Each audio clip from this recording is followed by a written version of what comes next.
Hello, everybody. Welcome to the Red Devil Experience. My name is Eric. Hope everybody is doing well. We are live February 2nd. The transfer deadline day is, well, it's essentially over. It is over, actually. The market has closed. Manchester United have ended the day or the month or the January transfer window with 0 signings in and very small, sort of lower level, loan deals out. More so of the youth players. Nothing major has happened. We're going to get into that. We're going to talk about, is it enough? Is it enough? I still have huge concerns that we have not brung in somebody. I think it's still a disgrace that we haven't done anything in January. I got a couple points to make on that. We're also going to talk, a little bit about yesterday. We'll talk about Fulham. We'll talk about the match again. Some of the feelings. It's been, over 24 hours now. So we'll get into that. And we got some general news updates and some general discussions to talk about. We'll also bring up the protests yesterday that happened. It was massive. It was huge. Thousands of people showed up to it. So the 1958 have put out a statement just about, an hour ago on that and thanked everybody. So we'll get into that as well. I hope everybody is doing well. Hope everybody is doing good. I'm still happy. Are we all still dancing like these three over here in the corner? Are we all still sort of dancing from yesterday? Before we get into it, though, please make sure you smash the like button. It is massively important to the channel. I don't just say that just to say it. It is massive help. So if you want to support us to the maximum, smash the like button. Also, as you can see, like I said, the counter updated when we got to 3,290. It likes to update by tens. So we're 10 away from 3,300, and then we'll be 200 away from 3,500, which is our ultimate big goal. So if you're not a subscriber, make sure you're subscribing as well and hit the notification bell icon so you get notified when we go live. But I see some of the chat members are here. Lucky, first one here again, has had a lot to say already. Lawrence is here. Simon is here. Chad's here. How you guys doing? Well, I do have to say a couple things, all right? Let's start off sort of, I guess, with... I don't think we're going to spend too much time because we didn't really do anything in the January market, so there's not like... we can't do a whole show about it. I mean, I could probably figure out how to do a whole show about it, but there's really no need. We started off the day today with news updates coming out saying United are unlikely to do any major business on deadline day. There's still a slim possibility of signing a squad full back on loan, but options are very limited. And the other update that came about for that was that... where did it go? It's not here. It's on this one. The following update on that was... I just read it. United still view it unlikely that they will do any business at a senior level, with Michael Carick expected to have the same team until the end of the season. It is important to reiterate that United will remain aware of any market opportunities that might arise in the final hours of the window, just as they were when they were prepared to change plans and sign Antoine Semenyo. Yeah, sure you were. Sure you were. They also said United have prioritized the midfield refresh this year. Yeah, thank you for that update. They've only told us about 752 times since the summer window closed that we're going to do a midfield refresh, with 2 additions expected in the key area of the pitch. That remains the case on deadline day. And while they expect to address the issues at the end of the season, they could make a move for a midfielder today if an appropriate target suddenly becomes available at an attractive price. Yeah, right. Listen, these people are not serious, okay? I have a couple problems with this sort of thing, okay? Nobody's asking you to destroy the transfer budget for the summer. But like I keep saying, we had a scout. His name is Tony Cotton. Okay, he is in charge of scouting goalkeepers, all right? And he scouted a player that has been a massive improvement for us this season 23 years old, for 18 million pounds. That is what proper transfer business and scouting is, okay? And we did it once. And I still don't accept the fact that there is absolutely nothing that we were able to do in January. We can't do anything like that. You're telling me there's nothing. I mean, we got him from Royal Antwerp, yeah? You're telling me we couldn't find anybody? We need a left back. You know we need a left back. We also may potentially need a winger, and we need a central midfielder. And yeah, okay, maybe you're going to get 2 central midfielders, but Tyrell Malacia was set to leave the football club today. He wanted to leave. Jason Wilcox blocked the deal on his way out. He was already leaving, and Jason Wilcox then stepped in and blocked it to keep Tyrell Malacia here because we don't have an extra left back. And I look at it and I'm just like, it's not like we didn't need anything. It's not like we're top of the league and we're in all competitions and we're not going to need improvement. And they're just like, well, if there was a good deal out there, we would have done it. Yeah, okay, yeah, right. I don't believe you people in any sort of way. This is Glazer 101. We hate, all the people that run our football, they hate January transfer window. And not because it's 30 days and it's short. And, clubs are very sort of stingy and they might ask for high prices. It's because they run the football club like a business, and businesses don't like to spend money in the first quarter. That's all that is. I mean, they even had an update here at some point talking about to stay within PSR guidelines. And I'm like, it's just fucking spin. It's the same old bullshit spin. It's the same old bullshit spin. Like, the update, Carrick would have been happy with the squad being strengthened. No shit. Anybody would have been happy with the squad being strengthened. It should have been strengthened. But he's understood from the start that he's not the permanent manager. Well, that's got nothing to do with Carrick. The club should be taking care of its own business. It's the same reason as to why we didn't sign Ollie Watkins, we signed Benjamin Sesko. It's the same reason as to why we signed Senny Lemons and we didn't sign Emiliano Martinez. There was a manager there. The manager wanted 2 different players. He didn't get those players, he got other players. We should still be doing our thing. So what? Because Carrick's not the permanent manager now, we can't, this is what I'm saying. It's a bombardment of bullshit PR, okay? First, they tell you they want to stay within PSR. Then they want to tell you, if the appropriate targets were available, we would have moved. Then you get another update talking about, well, Carrick would have liked somebody, but he understands he's not the permanent manager. It's a bunch of bullshit spread all over the place, okay? That's what it is. I got more to say, but I'll get to the chat. Because I see you guys are chatting away. Simon says, greeting to you. We are buggered. If we get any injuries, then we are down to the bare bones. And that's one of my fears. That's one of my fears. I talked about it the other day. I don't think you were with us, Simon, but yesterday we talked about it a little bit after the match. And I was like, I don't really like this gamble. I don't like this gamble from the club. I think it is a big gamble. And the easiest one to point out is if we lose Casemiro in any sort of way, a hamstring, 4 to 6 weeks, we're going to be in big trouble probably. It'll be Ugarte, it'll be Menu.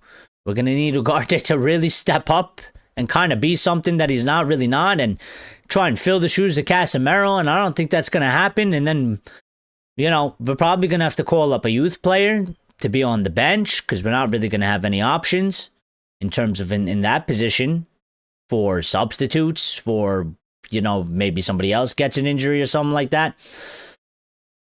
Chad says, Simon for life. Simon says, none in and none out. We have an egg on our faces because of this. Well, again, it is a disgrace. I mean, these guys, they're not serious, are they? They're not serious, are they? It's not really. It's not a serious change. The Glazers still have too much influence, of course, and the club is still being operated very Glazerishly. We just hope and pray that until May we don't get any injuries among key players. It's a big ask, and that to me is ultimately, Simon. To me, that's the biggest disgrace, because a club like Manchester United should never be in a position, especially when we have the ability and the opportunity to do something about it. We should never be in a position to hope and pray that everything goes so swimmingly and not prepare for maybe worst possible case scenarios, that just in case the worst possible case scenario happens, our path will stay pretty clear. Our path will stay pretty straightforward. Will give us the best possible chance that we can give ourselves. And that's really the disgrace to me. DJ Dexter Ashley says, bro, I think we should have bought at least a midfielder. But the thing is that if we bought someone and they flopped, I mean, it's fine. At least INEOS will get more exposed. Get out of my club. Listen, again, to me, it's like you could do anything. You could do anything. You want to say, listen, they could have loaned in somebody. They didn't even bother to get in a loan. You know, in the past, we've done maybe 1 or 2 loans, and the loans were sort of mediocre level of types of players, but at least we got that. We did nothing this time. It's almost even worse. It's almost even worse than before. And it's like every time, we used to say, like, there's no way nobody can come into this football club and do a worse job than the Glazers. And, like, INEOS are almost like, sometimes they do things, and it's almost like they're trying to get the trophy for doing worse than the Glazers. Because, we've never finished 15th under the Glazers. We ended up doing that, all right? And I don't think I can remember, in the last 12 years, I don't think I remember a transfer window where we didn't, we may have not signed people permanently, but we've at least brung in loans. They might have been shit. It might have been like a Gallo or Weghorst, but we still bring in loans. We didn't even bring in anybody this time. We really needed a midfielder and a striker. Well, listen, I think the striker for right now, I think we're dealing with it in terms of, I think it's okay. Mbuemo is playing there, and we got Sesko, and Mbuemo scored some goals playing there, and Sesko obviously scored his beautiful 360 no-scope yesterday. So I think it's manageable for at least the rest of the season. But yeah. Shaquille O'Neal says we are not in trouble. Heaven and Martinez played in midfield a lot, but you know what, Shaquille, maybe so, but I think that's listen, Martinez is playing center back, and he should continue to play center back. We're gonna start, if we lose Casemiro or we lose Kobe, well, Martinez, maybe he replaces Cass, but he ain't replacing Kobe. For sure. And then you're taking your center back, your starting center back, who's done exceptionally well from his long-term return from injury at center back. Now you're playing him in midfield. Then we're going to have to change the defense around. I don't like this situation. I don't think it's a good thing to be in. I think it's quite stupid from the football club. And I don't agree with it. We should be proactive. We know we are at a certain level. We know that we have to continue to make progress in terms of upgrading the squad. I look at January, and I always think that it's an opportunity to do something. One thing. Anything. And if you do nothing, I think for a club like Manchester United, it is a disgrace. Eric, can tell these people we do need to be fast in the summer, need 5 or 6 players. I don't think we're going to be fast in the summer either. I think the World Cup is going to hinder that. I think a lot of stuff is going to be very late. And I guarantee you, in traditional Manchester United sense, we will probably get in the minimum 1 to 2 players 3 matches into the season again. So, DJ Dexter says, I'll just call you Dexter or Ashley, whichever one you want, or DJ. I think Anderson is going to City and Warren to Liverpool. Well, it could very well be, DJ. or Dexter or Ashley. Could very well be. I mean, we don't know. I don't think any decision has sort of been made. I think Anderson and Wharton will probably make the decision fully after the World Cup, like most players will. Maybe we're not the ultimate favorites. I think being in Champions League will give us at least a fair shot to sort of compete to a certain level, and we could sell the project a little bit better. I think also depends who is, the manager, could have an impact as well. So I don't think it's all doom and gloom, done deal. It is going to be very tough. I don't think it's not going to be like Cunha, and it's not going to be like Embuemo per se, where it's just like we have sort of a free shot and we're number one. But that doesn't mean that we can't win it either. And I don't think anything is sort of set in stone right now. So we got to see what happens. Shaquille says, thank goodness we changed transfer policy and not getting stopgaps. We get Reguilon on loan and he got injured. So, yeah, but you could still get getting in a loan in January has nothing to do with the summer. We didn't get anybody in January. We have gotten nobody. A loan is nothing. A loan is literally like, what do? You pay like a small loan fee, if that, and you pay the wages. I'm not here for it. These people have taken $1 billion out of our football club, and we never do anything of any sort of. The only time we ever did an actual real piece of business in January was the signing of Bruno Fernandes, and it became our best post Fergie signing, and we did business last season with Dorgu. All right, and that wasn't even enough because of what they decided to do with Ruben, and sort of what happened there. I mean, they let Rashford go out on loan, they let Anthony go out on loan, they let those attacking players go out on loan. They bring him a left back that we needed for 2 years, or a left wing back, and they did nothing else. So and then the season went the way it went anyway. All big players are coming to United. Well, I don't know about that. Throughout the history of time, we've not gotten all big players. We could end up getting an unknown academy player about 16 years old and not see him for three or 4 years. Well, the window's closed.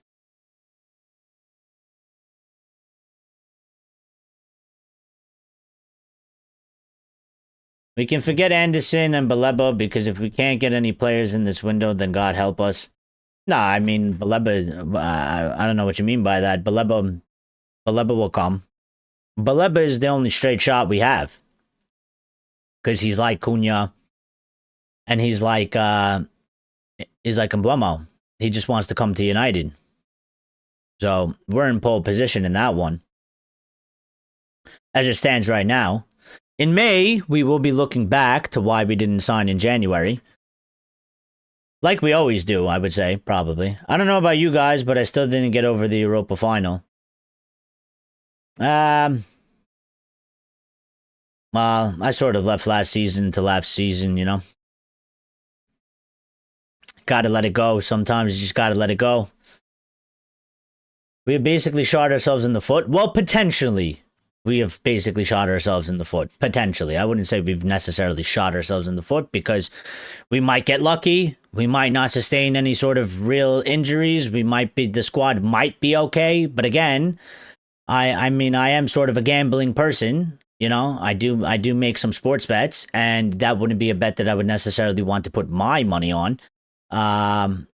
So I think there's a large sort of percentage that it could go horribly wrong for us. And INEOS have taken sort of these gambles before, where they've gambled on a lot. I mean, they gambled massively on Ruben Amorim and doing like a whole system change.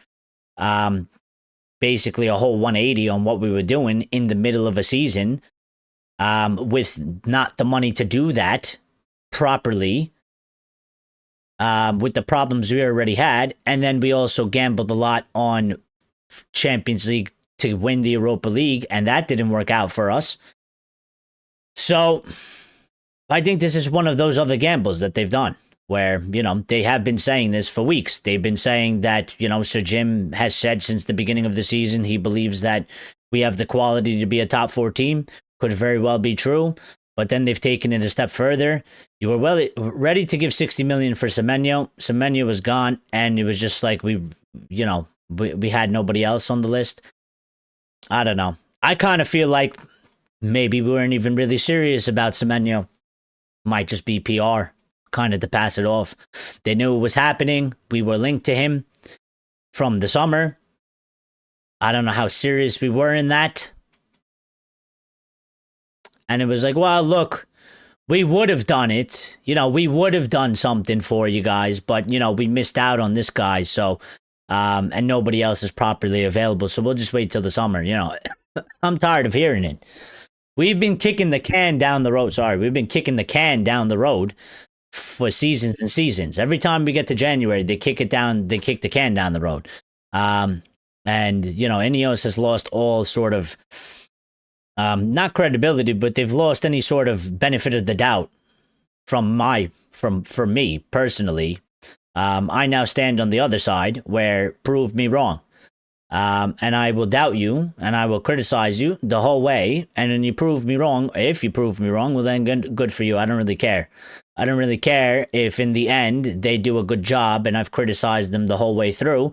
And then people want to jump on my back and say, oh, you were negative or you criticized them or you never believed in them. That's fine. They don't deserve it anymore. I don't like how they handled a lot of situations at the football club. So they've pushed me to the other side. Now it's their job to do what is actually their job, do proper by the football club, and prove me and prove others wrong. And until they do that, then I will sit on this side of the fence. We are playing well right now. We still have plenty of firepower despite Dorgo being out. Yeah. Pray that Lemons doesn't get injured. Then we are stuck with Binder. Well, I wouldn't be too worried about that. I mean, goalkeepers don't really get injured too much like that. We are keeping Shaw fit so far, Maguire. Yeah, Shaw. I mean, listen, and that's the thing. Like, you know, we do sort of, all we got left is Shaw. I mean, now we have Malacia, which is why they had to keep Malacia. But my thing is, like, there's no future in Malacia. He's not staying at this football club. He's not part of the plans. We tried to get rid of him at once upon a time. That fell through. He wanted to leave. That's been, you know, backed out of and have fallen through. And I'm pretty sure his contract is coming up, so he'll be gone. So there's no future in him. So we could have done anything. We could have done anything. We did nothing. We did nothing. Only positive, me, Kobe Mainu, Gabriel Bunkeri, Xerxes Sesko, Kone, not for sale. Well, Bunkeri has gone out on loan. Xerxes is staying till at least the end of the season. And Sekou Kone was sent on loan to Lausanne, which I still don't agree with either. I think it's time for Kone to step up and have his chance, if he's ready. If he's ready. You know, there's a whole process to that. And I don't really get into all of that because fans, I think they get too carried away with the youth.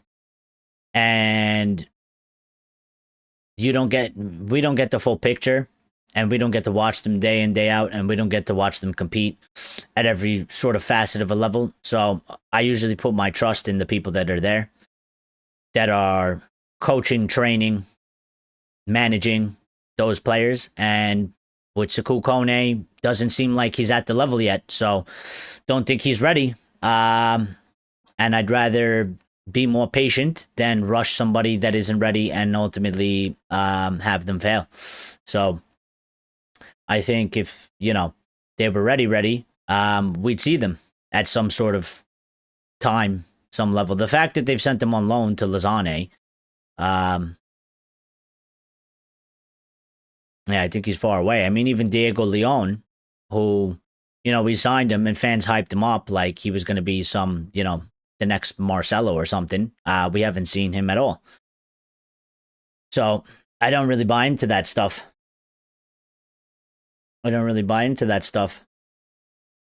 Well, we have to play Heaven, Lacey, and maybe a Fletcher to cover certain areas.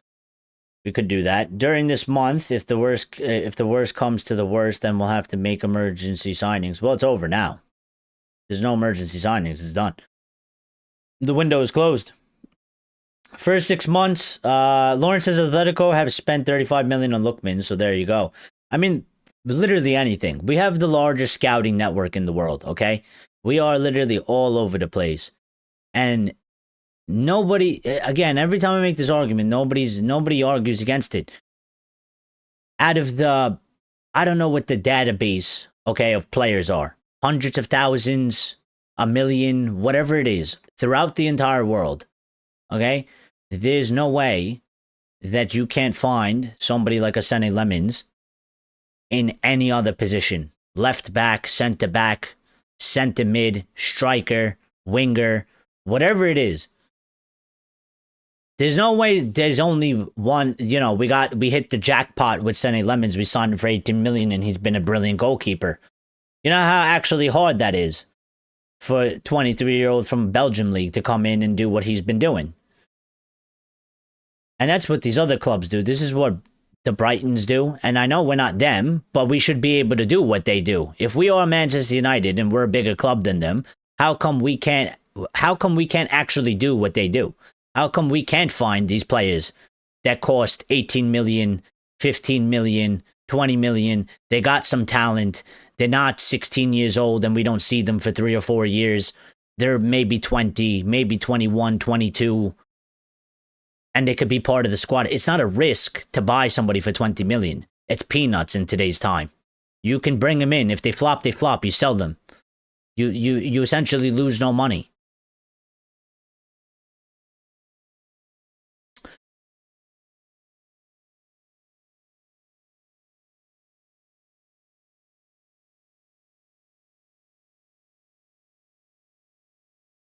Grace is here, says if they won't get a midfielder, just put Heaven into midfield since Heaven and Euro aren't getting much game time now. At least till the summer. I mean, you could do that, I guess. But again, I just always feel like, I mean, technically, can you do it? Yes, but it's not ideal for me because it's just like now we're doing things that I don't, you know, to me, it's just like not a proper thing to do. Like Heaven is going to be our center back. We want him to be our center back. He plays center back. We're going to play him in the midfield. If we have to do it, fine. We got to do it. But I still just don't like it. I still just think it's just sort of a disgrace to the football club. I think it's just the club not being properly run in that you would have to do something like that when you have an opportunity to do something where you don't have to do something like that. And you could better prepare for the future. Temeskin says, INEOS, what about January transfer midfielder even on loan? Guys, you do know that the window's closed, yeah? It's done.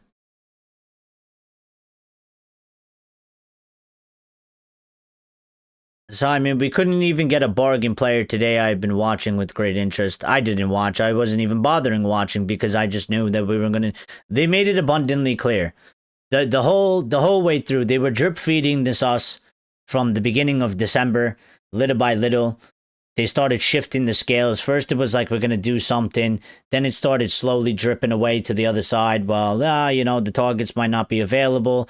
Then with the sacking of Ruben and that whole fallout and the disagreement between, you know, he wanted people in and then they didn't get Semenyo and then they told them they weren't going to get anybody. Then we didn't have a manager for like 2 weeks or whatever it was. Then we have Carrick and they bring in Carrick and then they tell you Carrick is not the permanent manager, so we don't know if we can make anything. Then they talked about, well, maybe we'll get a short loan in, temporary, and they didn't even do that much, and then we ended up with nothing. So, Axe is here as well.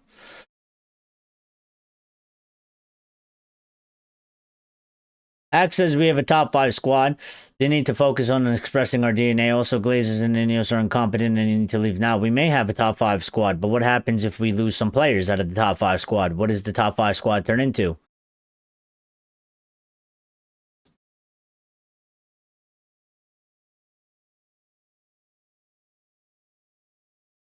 Malacia is just getting paid for warming up the bench. It ain't his fault, though. He wanted to leave. He's actually very pissed that his deal was canceled. He wanted to go play. He's not, he's not in a position. Listen, he hasn't even really been used. All right, I think the last time he was actually put in was Ruben was still here, and he used him because we didn't have anybody else to put in, and he put him in. But he's not really going. He's not going to be used. They don't rate him. He's not good enough. He's literally just there as an extra body because Dorgu got injured. We had no plan. It was short on time, and they literally just made the decision of, well, we'll just keep him because he plays left back, and we can't let him go. And it's just like, well, how unprepared are you people actually? Like, what are you doing this whole time? What are you doing? How does it actually work at United? How are you guys so... How can you be so unprepared for situations to happen? All right, because the fact is also, Dorgu's playing winger now. So, when you look at it, you would have Luke Shaw starting at left back, and you have Dorgu starting on the wing. So, could we play, Maz has come back, but he hasn't played a whole lot. He's been getting a couple minutes. I don't know what's going on with Maz, but could we technically maybe come into a situation where we got Delo on the right, we got to play Maz on the left, or Delo goes back to the left? Do I really want to see Delo back on the left? I think Delo is fine on the right. But this is what I'm saying. Like, now we put ourselves in a situation where if shit goes wrong, shit goes sideways. Well, now we're going to have to start doing things that aren't really... You wouldn't do them in normal circumstances. So why would you want to be in that position? Why would you want to be in that position? Why would you want to take a chance on what happens if Luke Shaw gets injured and he's gone for the next 4 months? Why would you want to be in a situation where now we're going to go put maybe Delo back and left back and play Maz on the right, and then have Malacia as the only player, as a backup for left back, and no right back, and then you have to switch around? I just don't think it's ideal. I don't think it's ideal. I don't like it. I think it's very sort of, it fits in the camp of just being unprepared. And, we talk about standards as a football club. I want my football club to be, like, smart. I want my football club to be sort of ahead of the curve. I want my football club to, not position themselves in a place to potentially get fucked by, basically life. Because sometimes life is just fucked up. And shit happens that you don't expect for it to happen, or you don't plan to happen. And then you're in a fucked position. And then you're stressing out. And then you're like, now we're getting fucked. Can we expect Ugarte to step up to Mark, or are we expecting too much? I don't think Ugarte can fill Casemiro's shoes. I think it's very hard to get anybody to fill Casemiro's shoes, and he ain't Casemiro for sure. He could, listen, I will say, he could come in and he could find some form. He could put in some good displays and it would be fine. But again, that to me is just like, we're chancing everything. Everything we're talking about right now, it just boils down to we're chancing everything. Everything is a chance.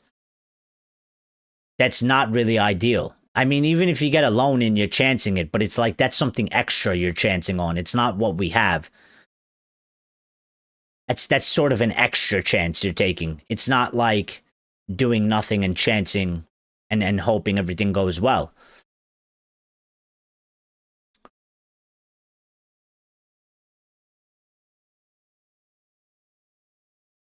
Match on tonight, Sunderland 2, Burnley 0 at halftime. Amorim only used Malacia once and he didn't exactly do much. At least Carrick is actually letting the players play. Not a bitten says let him go because he don't give game time, release him. Well, he's going anyway. He said, yeah, but with Axis, yeah, but with one match a week, the probability of getting major injuries went down. Well, you would hope so, and you would think so, but again, what happens if that's not what happens? What happens if when we go to play Spurs, Casemiro pulls a hamstring and he's out for 6 weeks? Mason Mount is out injured. We're still missing fucking, we're still missing De Ligt. Nobody expected De Ligt to be out for 2 months. He was supposed to be out for 2 weeks. Nobody expected Dorgu to get the injury he got. So you would hope that the gamble that they have taken, in my opinion, because it's a gamble of what they're doing. They don't want to spend money in January. It's what it is. It's what we do. They don't like to do it. It has nothing to do with footballing reasons. They come here and they put out PR about our transfer targets in the summer and this and that. And, we're not going to, they use words like we're not going to panic. We're not going to panic buy. It's bullshit. It's all bullshit. They didn't talk about PSR for months. Today they bring out an update talking about they want to stay PSR compliant. It's all PR bullshit. They don't want to spend money in January. They'll spin it every which way to try and make people feel like, well, the club's in a rock and a hard place. They can't really do anything about it. And it's like, no, I don't buy that. I don't buy that because they've done it too many times. If they didn't do these things in the past, I'd give them a little bit more leeway. I'd give them a little bit more, a benefit of the doubt. But how can you? You still have these assholes here that own the majority of the football club that have done this for like 8 transfer windows in a row. What is it that we, there's no other thing that tells me that we don't spend in January because we don't like to. From a footballing sense, it doesn't fucking make sense in any sort of way. From a business stance, it makes perfect sense.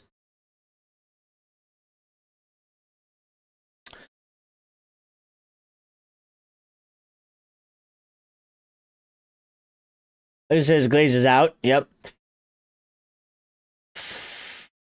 At least we play 1 match a week and we are keeping fit plus no cup games to look forward to. Well, listen, it might, maybe we just get saved by that.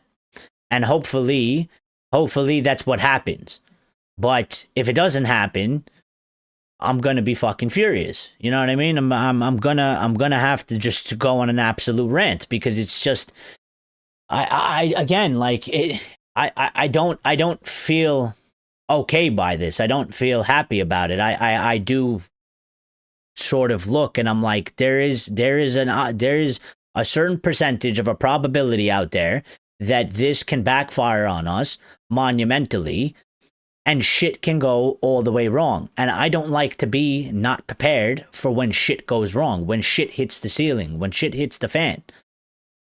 And I feel like that's what our club has essentially done, not because they have some grand master plan that this is what we got to do and we're going to be golden, but just because they don't want to spend money in January because they never like to spend money in January.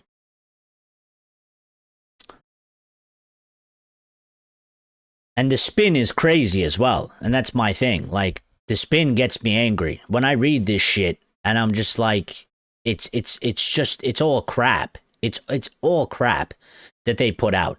And I don't know if you guys want to talk about the Rashford thing, because that happened a couple of days ago with the update about Michael Carick, but I'll get into that too, because that's spin as well on a different level. If you guys want to talk about that, because I did see a bunch of people that were, had sort of an opinion. A lot of people are not really too happy about that. Right now, I am seeing United in the top 4, way above Spurs. Well, listen, we are in a good position. And that's ultimately, like, look, I'm not trying to say, like, I'm not trying to sit here and say, like, I'm just, like, totally negative on the whole thing. I'm just, the reason why I'm saying these things is because I want us to stay in top 4. I want us to get to the Champions League. I'm worried bad shit will happen to us and we are not going to be properly prepared and we're going to fucking lose our position. We're going to lose our opportunity. And I really hope that doesn't happen. I really hope that doesn't happen because it would be a fucking shame and it would be a disaster for us. And it's gonna be shit. Like, we're gonna be so, like, if that happens, we're gonna be so unhappy. It's gonna be so negative. I don't want that. Carrick has come in. We've won 3 games in a row, 9 out of 9. Everybody's positive again. We're enjoying watching the players play. We're enjoying watching our team play. But football is ruthless, and so is life. And I would like to prepare for the worst, and I feel like the club hasn't really done that. I feel like the club is just like being a bit complacent about it, and they're like, yeah, we're fucking, you know, like, I feel like they, like, you know, sometimes I think they're sitting there in a room and they just like it's like the way they sort of, it's the perception.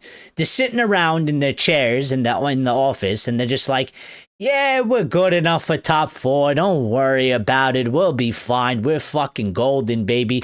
We got Carrick at the wheel now. The fans are loving life. We're the fucking best. And don't worry about nothing, dude. Don't worry about it. We'll be fine.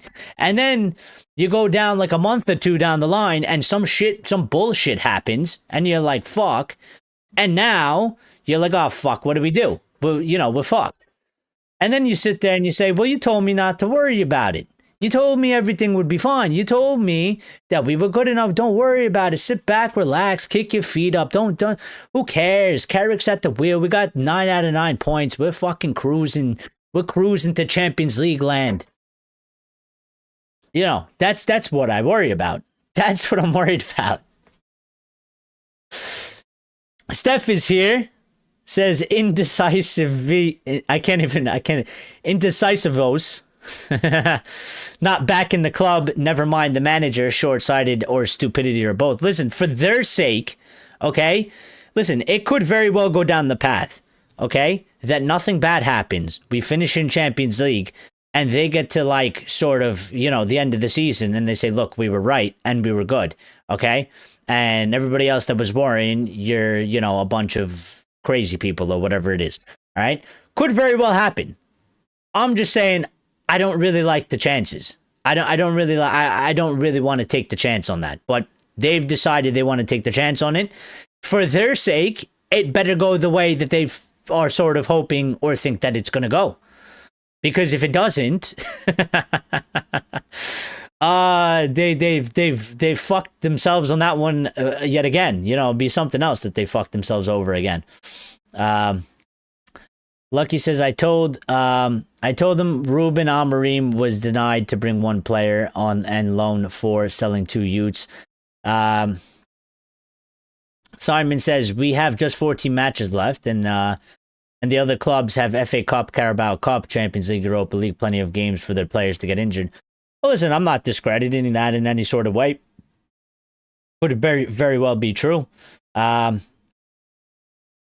But I think, again, like, there's always a chance, you know? There's always a chance. And we haven't had the best of luck in recent times as well, yeah? We haven't had the best of luck. So maybe I have a bit of PTSD of sort of some unfathomable shit happening to us. Maybe I still have a bit of that going on, you know? Maybe that's why I'm a bit paranoid with this sort of stuff right now, because I'm still sort of in the water of, listen, with 3 matches in, 9 out of 9 points. The last one was a close one. We almost blew it. We managed to figure a way to come back into it. We got the 3 points. We walked away with it. But I just have this creeping feeling. There's always some there's just something bad somewhere sitting around the corner just waiting to happen to us. And just suck all the fucking positivity right out of the room. Because it's happened too many times to us. It's happened way too many times. Over so many seasons now.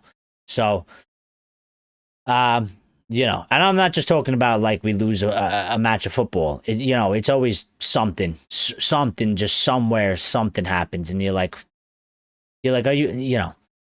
are you fucking serious? Are you serious? How has this happened to us? How has that possibly happened? You know, you just, like, sit there in total disbelief, and you're like, really? At this time? You know, how? Why? Why is it happening always to us? Why? So hopefully that doesn't happen, though. Hopefully that doesn't happen, but we will see. Distraction tactics by our ownership, who feed the media, will make believe stories, sadly. Cancel season when we hit top 8 place. We still have Newcastle, Villa, and Liverpool to play, and yet I can see positive results coming. Well, I mean, we are in a positive place right now with the performances, yeah? So it's easier to see the light when you're in it.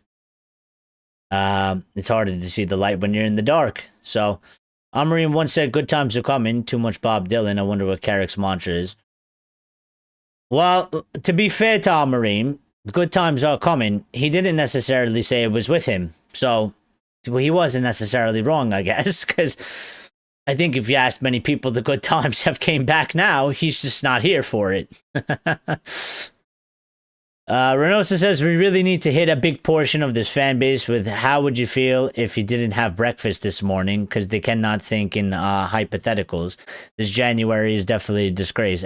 Ultimately, in the bigger picture, okay, listen, even if we're totally fine, even if we don't get injuries, even if we get top 4 and we get Champions League, okay, in the grand scheme of things, for me personally, for my football club that I believe and I view is supposed to be the biggest and the best and better than everybody else and the greatest, and we do fucking great things, I think it is a disgrace you don't do business in January. I think it is counterproductive. I think it's, you know, I understand it's hard, and I think there's a balance to it. I don't think I'm not sitting here and saying, let's go fucking break the bank in January and spend 200 million. I don't need them to do that to wow me. I don't need them to do that to impress me. But just one signing, any signing of some sort of a level, you know, even the other day, like, and this was the point that we were at. Like, I saw people, you know, if you went back a week or two, everybody was like, do not fucking get me in Ndidi. That's shit. We don't want Loftus-Cheek. Yesterday, everybody's like, dude, you can't at least get us in Ndidi on loan? You know what I mean? Like, it's just like, we didn't really want them. But it was like, dude, really? Now that we have 1-3 on the bounce, we did that with Amorim, and after that, we dropped points against the lower teams. Well, Fulham is kind of a lower team, and Tottenham are down there. And we got to play Tottenham, and we're home, and then we got to play West Ham 3 days later. So they went for Semenyo, another attacker, when we don't need one. But we don't go for a midfielder when we legit can't afford injury or red card, or either one. Well, technically, we probably do need some sort of a winger. So I think you can make an argument for it, considering that we've gone into the 4-back and we play a 4-2-3-1. I think we do, at some point, we do need it. Some people will say just play Lacey, and maybe very well so, but still. You know, if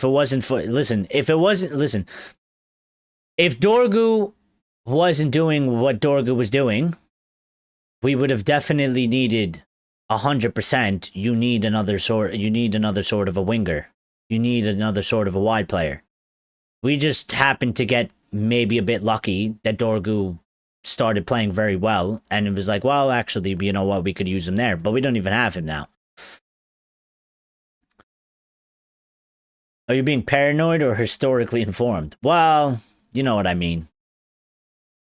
I'm just quite weary. Because they've done it in the past and shit has happened in the past, so maybe I'm historically paranoid. I don't know, I was trying to combine it, I can't. Is paranoically a word? If it's not, I'm going to make it right now. I'm paranoically historically informed. Even if it works out and we get top 4 with no signings, it was a disgraceful risk, just a penny pinch. And that's ultimately how I feel about it as well. And also, I think just when you put it into context of like, listen, okay, January might be difficult. I don't think anybody says like January is super easy to do a deal. We understand it's short. We get it. We get teams aren't really sort of willing to let them go. But again, it's like, okay, maybe you can't get Elliot Anderson in the middle of the window. There's also levels to this. There's no way you can't get a Sonny Lemons type of signing in for 18 fucking million in January from a team like Royal Antwerp or some shit. It's a low risk, low money deal. I would definitely, if I was sitting there, and I guarantee you if I went in there and I'd be like, all right, and I went to all the scouts and I'd be like, what do you got? What are we looking at? Who do you got? I'm sure they've got long lists of players.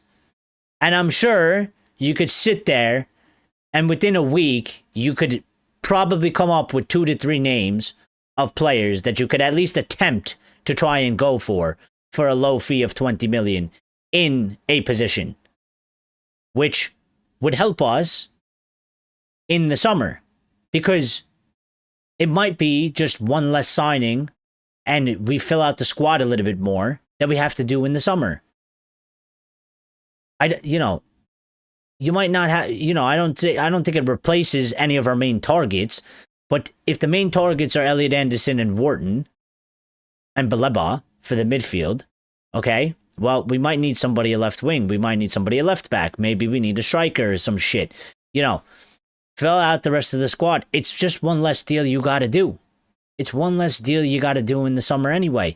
The summer is already going to be a pain in the ass because of the World Cup. It's going to be delayed. Try and think back to the last World Cup. How did that go for us? It was sort of a disaster.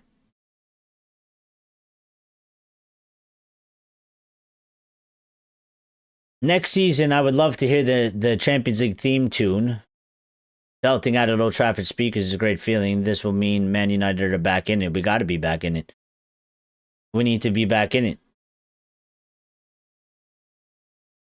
Lucky, what do you mean fuck Champions League? Need 5 or 6 players. We need both.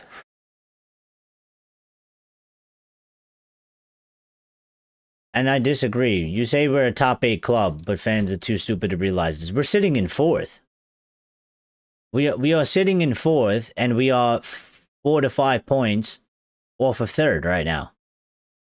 So we will be what we are where we finish. I don't think we are right now. We're in 4th. That's what we are. We will, if we take the opportunities, we will be a top 4 club because we finished in it. And we need both. We need Champions League. I want us to be in the Champions League. I want my team to be, you know how much of a disgrace it is that that I sit here and I can't watch my team playing in the Champions League. We haven't played the new format at all. We're not in it. Our name is not there. That should never be the case. We should have never been here. We need to get back in it. Even if we go back in it and we take the piss in it, we need to be in there. We need to be competing in it. We need the money from it.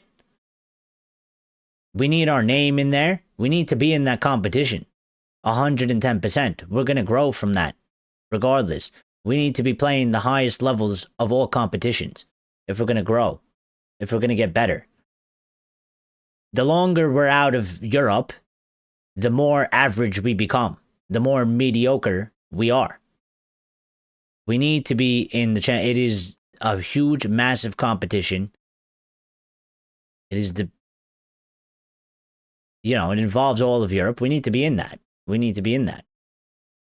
So far, we've beaten 2 London clubs. Time to get a hat trick and beat Spurs. We have unfinished business. Well, we've beaten Chelsea. We've beaten Arsenal. We've beaten Liverpool. Okay? Traditionally, top 6 teams. We got to go beat Spurs.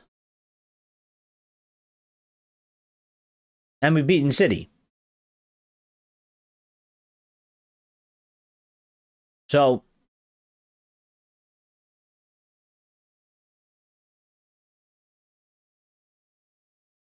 we got to go do our job. The Dorgu injury has been the biggest fly in the ointment just when he was hitting form. Yeah, it's I feel bad for him. It's not even really like I feel kind of negative for the team about it. I feel bad for Dorgu because he was having such a rough time and people were really getting on his back. And, you know, some people were going even as far as to say, like, he'll never be a United player and they don't rate him and they don't think he'll be good. And, you know, he went into this position and he started performing, you know, really well. And he started enjoying himself more. And we were enjoying watching him. And then it's just been taken away because of an injury, you know.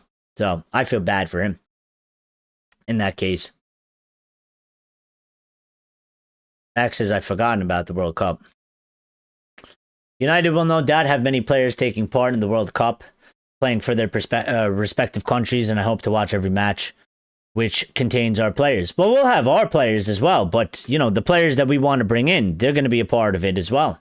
And I remember how that transfer window went when we played the last one, even when there was the Euros.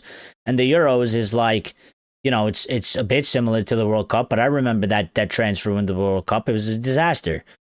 You know, we started preseason. I think almost none of the players that we signed, I'm pretty sure, none of them even really made it for our preseason. So not only did we sign new players and they didn't partake in our preseason and they came super late and we started the season off bad and we were slow to start our season, which we shouldn't. We can't have that happen. And that, you know, it's like a step back every time we do it. And that's what I'm saying. Like, I'm sort of tired of seeing the club being so unprepared in so many different situations. When are we going to be sort of the forefront? When are we going to be sort of like, yeah, we're ready, and whoever else isn't ready, we're going to punish you? Because we tend to get punished for the ones not being ready. We're the ones that tend to get punished for being sort of unprepared, while other people are more prepared than us.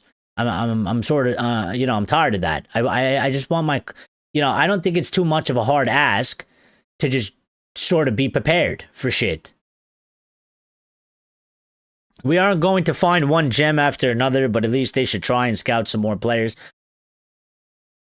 Yeah, I mean, listen, I mean, I don't think it's just going to be like, you know, it's not going to be like a conveyor belt where it's just like, you know, you get one gem, then another gem, and then another gem. Like, I do understand that that's a process, and it's not a super easy process because, I mean, you got to analyze a lot of shit. You got to do your homework. But at the end of the day, we're a massive institution.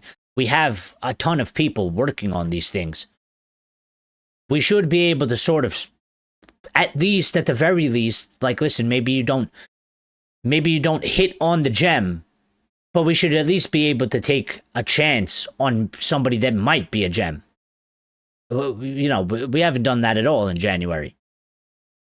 When I'm just like, bro, they could have signed me a player, okay, that's like 20 for like 15, 20 million.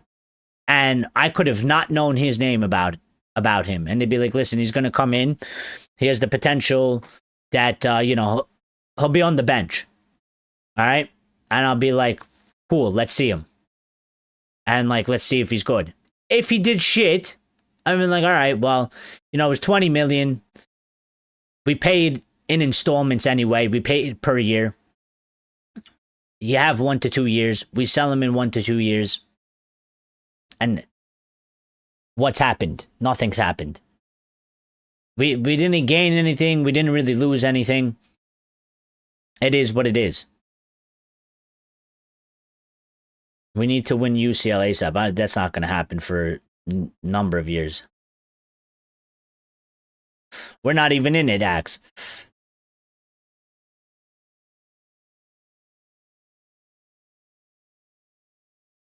We need European football, but Champions Cup will get kicked out first round. It's all right. Listen, if we get kicked out first round, we get kicked out first round. We need to learn. We need to go and play in them. I don't want to be in Europa League. I don't want to play fucking. I really don't want to play Europa League. I don't want to play Thursday, Sunday. I don't want that schedule. I think that schedule is shit. I think that schedule will fuck us in the Premier League. I think it's a super difficult schedule to do. It's very tiring, and it's not really great. You get less money from it. The competition isn't even that great. I'd rather go to Champions League, play with the best, We need to be tested at the highest level. We don't need easy routes. There shouldn't be. We shouldn't be in a place where players get to hide from anything. Either step up and prove you're good enough. If you're not good enough, well, then you're not good enough, and then we have to deal with it appropriately. If we go in, I would want. That's what I want. I want us to go in there, okay, so that people, because I think some people, again, I still think they overrate the squad very, very much. Okay, so. And maybe I'm wrong. Maybe the squad is better. Maybe I'm undervaluing the squad. All right. But ultimately, we'll get our answer if we go into the Champions League and we compete with the highest level of competition across of Europe. That's your answer. It's my answer. It's their answer. It's everybody's answer. If we go in and we get kicked out and we don't even make it to the next stages, well, then we definitely ain't good enough, yeah? And it'll open people's eyes.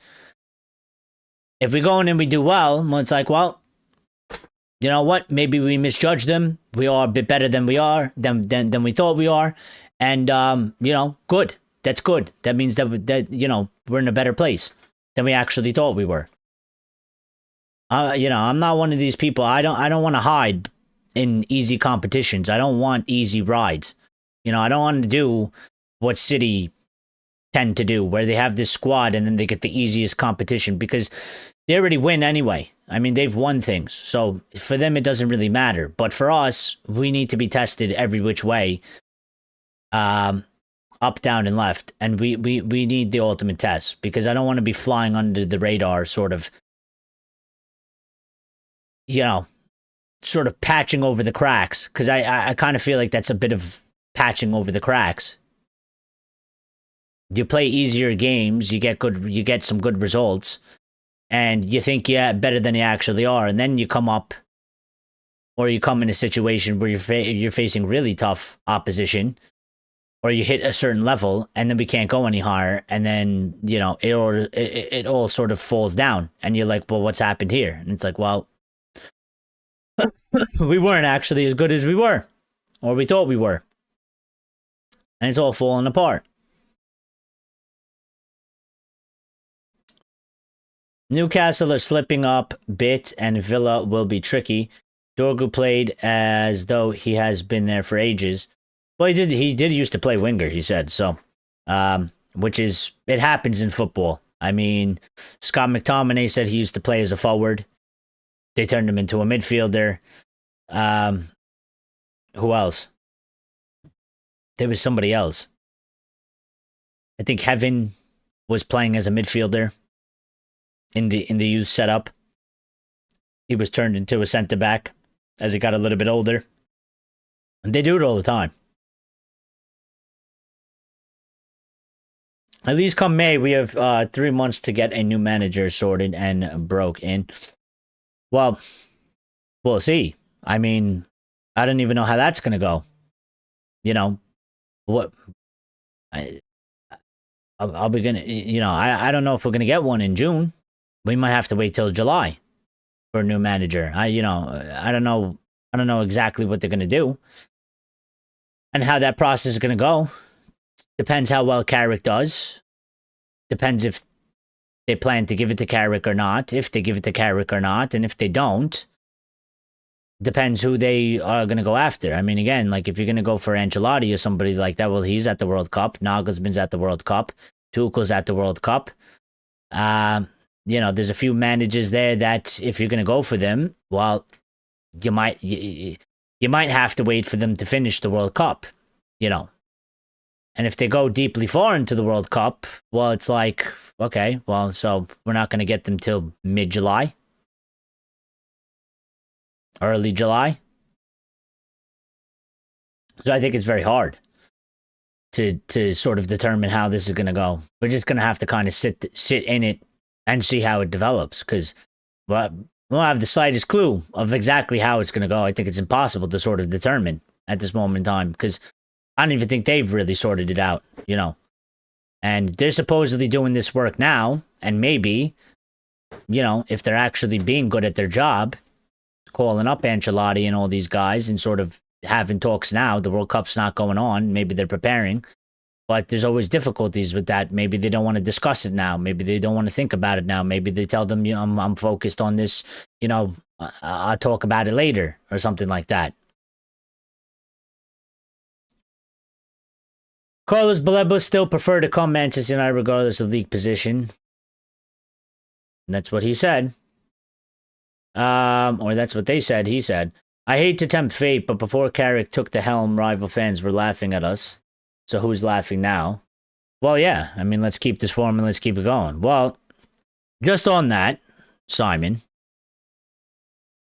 Okay? These people don't learn. I talked about it the other day. All right? They don't learn. All right? They don't learn. You see these guys here? You see these guys here? They don't learn. They don't learn. They don't learn. They don't learn. I don't know how many times we got to tell them. I think I even seen a Bayern Munich fan the other day. He said, as a Bayern Munich fan, never celebrate against Manchester United before that final whistle blows. All right? They don't learn. This guy doesn't learn. Okay? He thought some shit was going to happen. The before is the top, the after is the bottom. They don't learn. Even the admin from Fulham, okay? That guy was doing some crazy stuff on Twitter, all for it to fall apart for him at the end. These people don't learn, but it's all right. I mean, if we have to keep teaching them, I guess we should continue on doing what we got to be doing. So, and this is what I say: even in our worst period, we're still better than a lot of these fucks. Okay, and this is the closest opportunity they've ever had to try and talk some sort of shit to us. So, and it still fails a lot of the time because in our worst period, we've still managed to win trophies. We've still got more trophies than a lot of other clubs, and we've been in our worst era. The barmaid in my local City fan, poor devil, actually admitted to me that United are playing better than City. She agrees that Manchester United should be red. Manchester United is red. Manchester is red. Manchester is definitely red. Yeah. They say the city is theirs. They got 20,000 empty seats. Are you fucking sure? I mean, that is the chant, isn't it? And I think that the chant is because it's pure facts. They want to claim the city is theirs. Is it yours? How can it be yours when you have 20,000 empty seats? All right, you got some Premier Leagues, and you did a treble, you did a quad, whatever it is. Okay, cool. City ain't yours. I don't even live there, and I know it's not theirs. I don't need to live there to know it's not theirs. It can't be theirs. Because it never was. So it'll never be. Ray says we have to take one game at a time. We do, but the players have to do that. The manager has to do that. They need to do that. 100%. Lucky Tonali is not for sale, apparently. Yeah, I don't think Tonali. I don't know. Axe says, I need to sleep. See everyone. Thank you for the stream, Eric. Thank you, Axe, for being here. Appreciate you, brother. Go get some sleep. We'll see you on the next one. Most likely, we'll be back live again tomorrow, so be on the lookout if you want to come by and I think we're underestimating Carrick and his team. We are up to something. Well, I don't know if we're underestimating him. I just think that you just don't know how it's necessarily going to go. I think some people might be underestimating him in terms of in the way that they speak. That they sort of just say, well, he's managed Middlesbrough and he shouldn't get the full-time job. And I think the rest of us are kind of just like, he's done well, he's doing good, we're enjoying it. Let's see what happens for the rest of the season. And then, well, you can make a fuller assessment. It's still too early because anything can happen. I mean, not to say that I necessarily think it'll go this way, but he's won 3 games. What if we all of a sudden lose 4 in a row? I don't think it'll happen, but it could happen. Anything can happen. He can win another 4, and we'd be on a 7-game winning streak. We could draw the next 3 matches in a row, and it's looking a little bit less exciting, I guess. So I think we just got to see how it goes with the guy. I really thought we blew it in the Fulham game, throwing away a 2-0 lead. We have a habit of doing that, but Sesko gave us 3 points. Great goal. Yeah, and I mean, even Bruno. Listen, Bruno did that play as well. That dummy, that cross on the floor into the box. And then Sesko still had a fair bit of work to do because, he met the ball. His back was sort of to the goal. He had to turn. He had to strike it, and he had to put it where he put it. So it was fantastic by both of them. That play, I mean, Bruno killed him with that dummy, okay? Killed him. The pass came in, and it was the pass that he needed to do. It came to him on the floor, found the space, found the pocket, found his feet, and then Sesko had to do the work that he needed to do. And he fucking blasted that ball into the net, and that's what I know he could do. That's why I know he can be a good striker, because his shooting, I've seen him do that a lot at his time at Leipzig. And when you're a striker and you have that sort of shot on you, that doesn't necessarily change. That's not going to necessarily, it's not just going to disappear because he's come to the Premier League. There's other things that have a bit of factor. It might be a bit of speed. Maybe a bit of physicality is a difference and stuff like that, which might have some impacts. But that shot, he has a shot. He definitely has an aerial presence. The heading department, it's gone a bit missing since he's come with us, but also we do need to learn how to put in better crosses in the air to him. But that first one that came in, I mean, listen, the first touch of the ball that he headed it and hit the post, okay? My argument is he needs another 5 of those in a game. We need to put in another 5 of those in a game. When he's on the pitch, we need another 5 of those, 6 of those.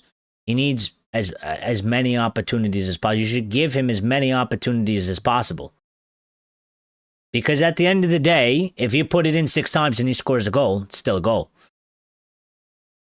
And, we're getting something out of it. And loads of these strikers, you watch them at other teams. They might score a goal or 2 in a game. They've had 7 fucking chances.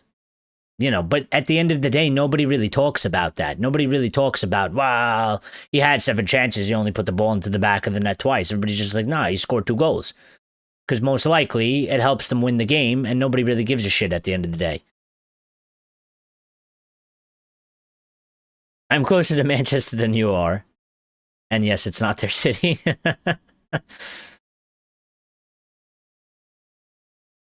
Sunderland 3-0 up now. Oh, big win for Sunderland.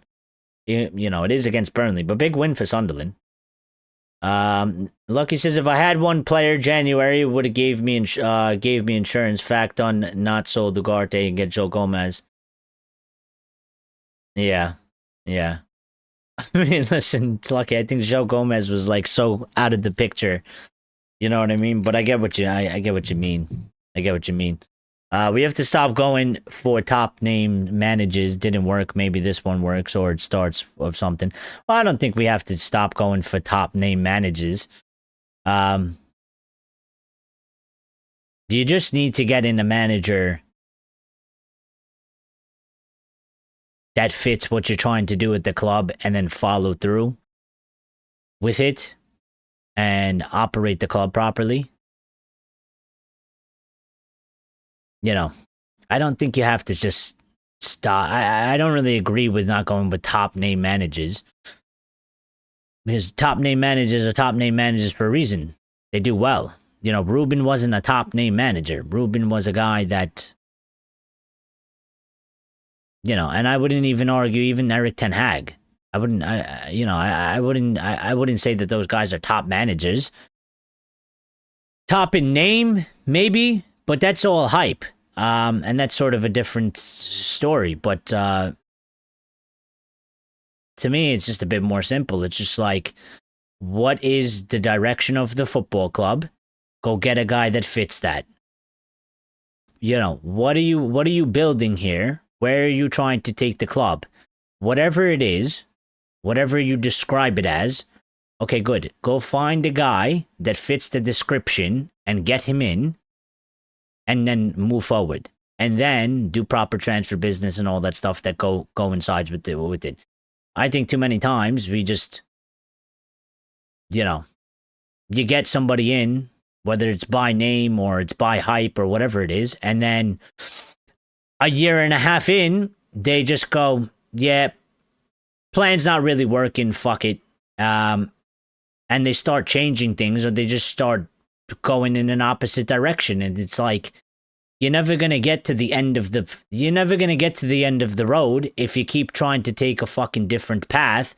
And it's sort of, bringing you, you'll never get to the end of the highway if you're getting off on an exit halfway through the highway. And that's usually what we do. We never fully see out anything that we try to build. We've never actually given the time fully to one of the projects we were supposed to be building to just get to the end of the road and say, okay, we gave it the time. It's fucking shit. We got to do a different one. We've always cut it short. We've always started getting cold feet, going backwards on it. How many times have we had managers at this football club where it was like 1 year or 2 years in and they stop backing the manager? They don't go forward. They start going backwards on it. They start getting cold feet. Oh, well, we don't really like how he's talking. We don't really like, how this is going. So instead of investing more, we're going to invest way less. Like, that's not going to help the case. You're just going to make everything worse like they did in the past. There was no way that Lemons could keep that second goal out. Oh, absolutely not. There's no way. I mean, I don't think any goalkeeper is going to save that. I mean, maybe Donnarumma. Maybe Courtois. And that's like a big maybe. If anybody's going to do it, I would say Courtois, Donnarumma, and that's maybe. I don't think anybody fucking saves that. Because it's just like, how do you save it? And that was all from our team. That was all from the outfield players. We dropped too far deep and nobody closed them down. And it was basically Morgan Rogers 2.0 all over again. You can't let these guys cut in from the left-hand side like that, cut and run across the box and nobody step into them. If you are a right-footed player, okay, which I know about because I used to be a right-footed player playing on the left-hand side. If you're a right-footed player and you're coming from the left-hand side, you would drool out of the mouth to be allowed to cut inside and have fucking space, because you know where the ball is going. And it's a dream angle. It's exactly what you want. It's like when you're in the match, that's what you're like dreaming about in your head. You're like, I need to somehow go from the left, cut in, so I'm on my right. And once I get the angle, I'm banging it to the far corner, and it's so ideal for you. It's so ideal for you. That's where they fell a little bit short. Like, they just let him run. Nobody really stepped to him. Nobody closed him down. I don't think that they actually thought that he was gonna fucking shoot from there. And if they did, they were a bit complacent in the fact that they took many shots and their shots were quite shit. Their shots were constant. We were blocking a lot of their shots. We were getting in front of the ball. So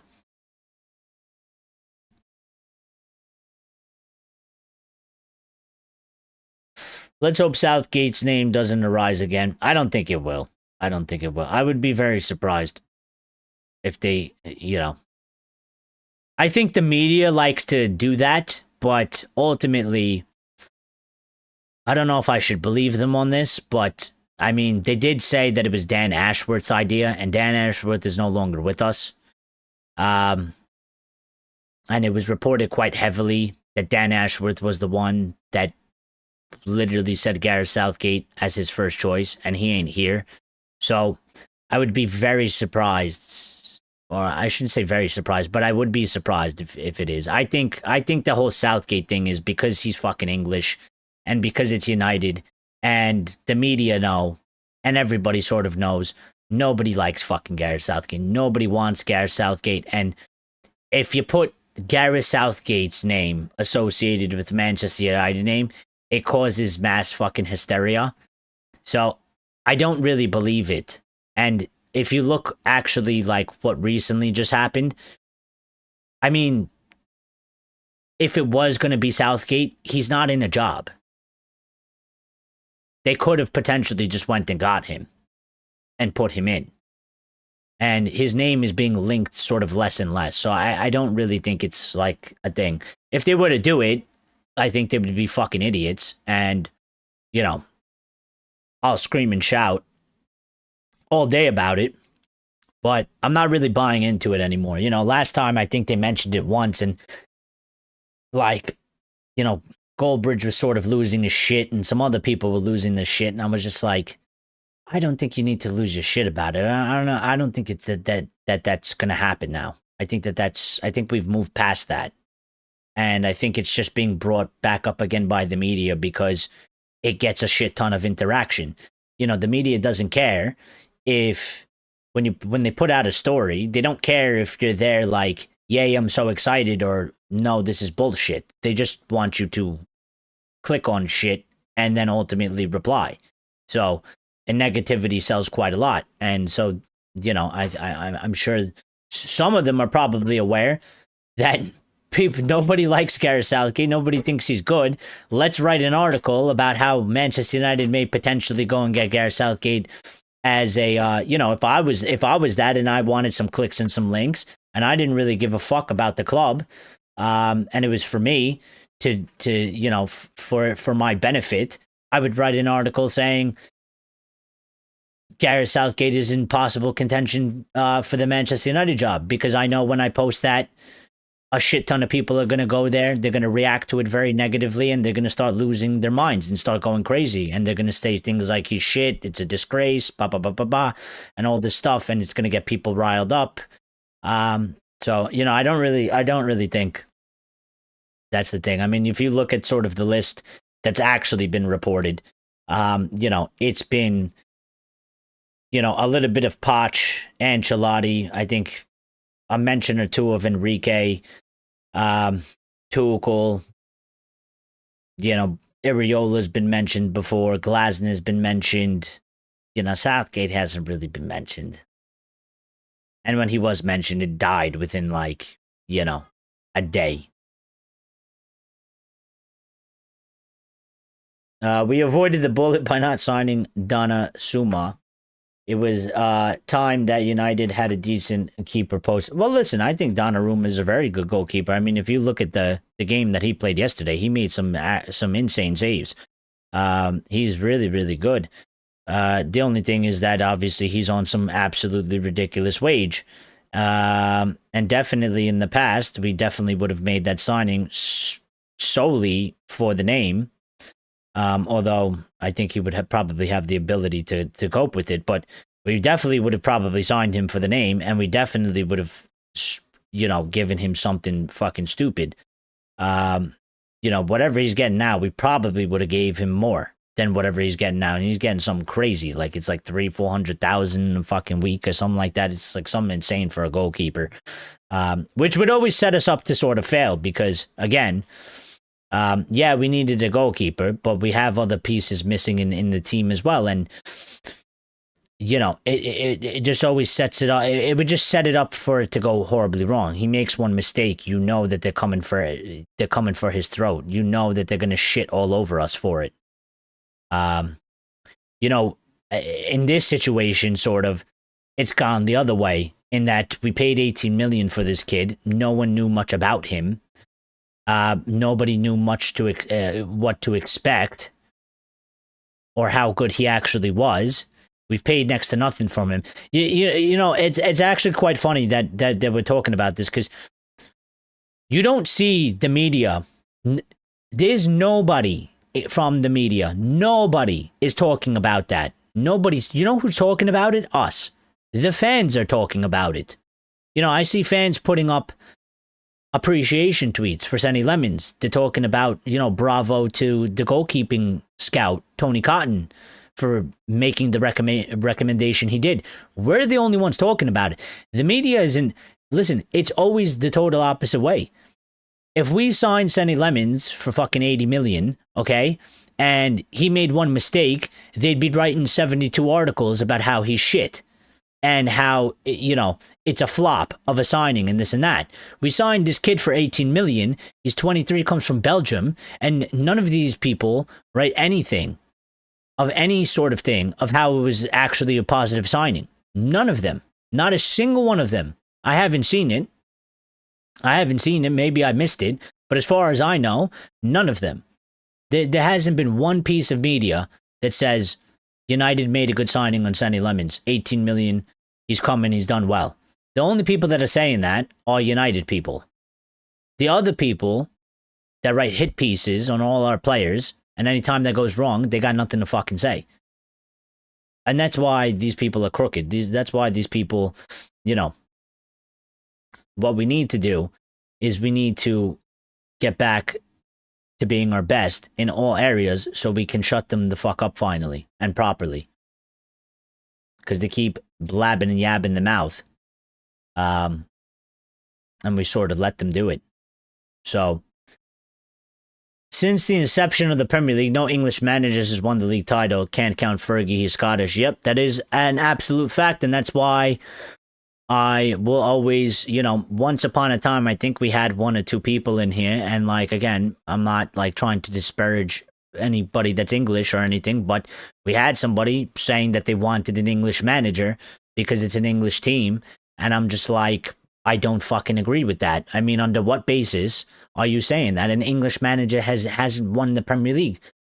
And they were trying to tell me that we should get an English manager because it's an English club and they'll lead us back to the glory days. And I was like, nah, no, sorry. But like, there's no proof in the pudding there. No English manager has actually done it.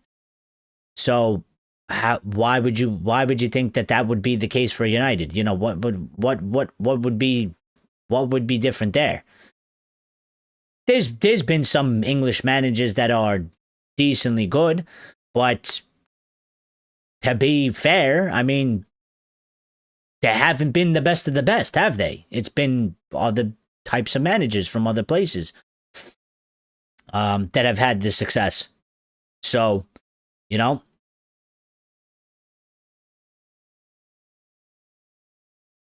can we still count De Zerbi and Maresca our list of possible managers? I think so for right now. I think sort of anything is sort of game in that respective. Anybody that's sort of credible, Simon. I mean, I think De Zerbi could be a possibility, especially, you know, when the season is over, like sort of anything can happen. And I think even Maresca is, you know, being out of a job.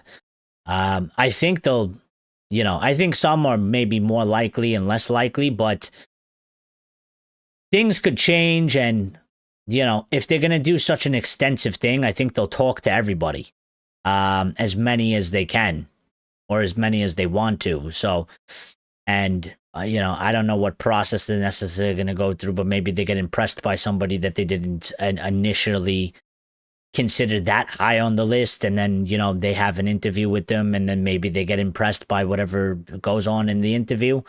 And then maybe they come to the forefront. So I think sort of anybody that's at like some sort of a level, you know, I think I think there's any sort of possibility at this time, because it's still far too early as well, you know, and there's a lot more months, and they should be taking their time with it, because at this moment in time they can afford to take their time. Again, like, you know, in the past we've said, like, you know, what takes them so long, what the fuck are they doing? But this, you know, this situation is different.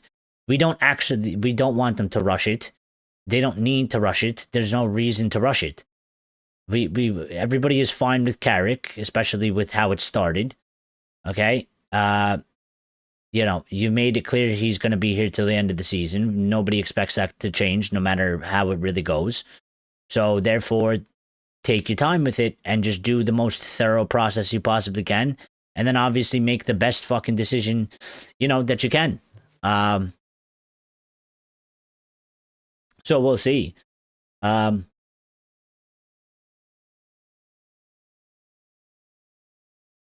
Eric, we got to sort second midfielder quickly. Can't believe Ruben Neves has signed new contract. Won't be sold summer.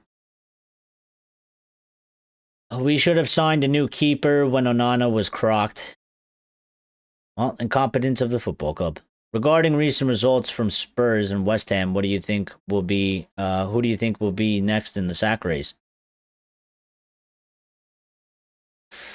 Well, I think I would say Thomas Frank, but there is also this thing of Spurs being just Spurs, and they seem to just like, kind of sit on their ass a lot. So I don't know. I don't know. I think Nuno has a very tough job, and West Ham, I don't know if they really want to do that. I think if things continue to go bad for Spurs and they don't get some positive results, I think at some point Thomas Frank would have to get sacked. And they got a slightly decent positive result against City yesterday because they were down 2-0. And remember, for some of you that were there, I was talking about the 2-0s. Worst scoreline. And just like how it sort of happened to us, where we blew a 2-0 lead because we couldn't find the third before we got conceded. Well, City had the two, and they couldn't get the third. And they gave up a 2-goal lead, and then they drew, and they dropped 2 points. In their opinion, they dropped 2 points, And I would definitely say they dropped 2 points because they were leading the game, and they're way higher than Spurs, and Spurs have been way more shit than them. So, they lost 2 points out of that, and it's because they couldn't get the third.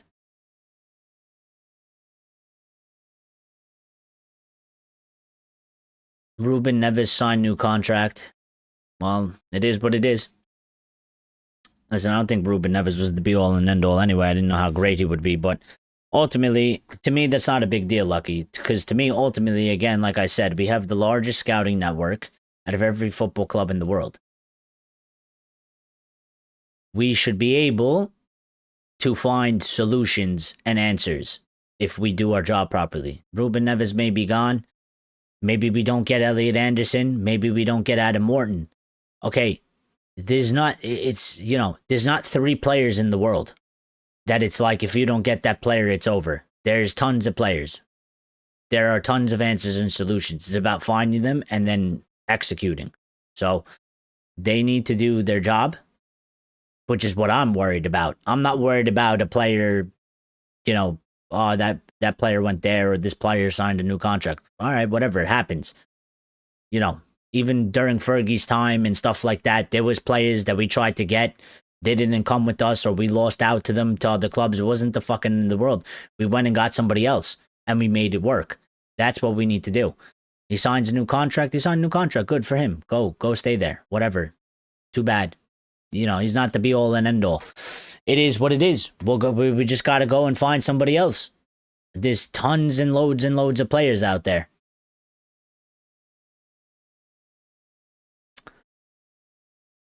Okay, okay, guys, I have things to do, so I will go, and I will catch you all next time. All right, Simon, have a nice night and a good Tuesday. Great stream as always. Thank you, Simon. Appreciate it, buddy.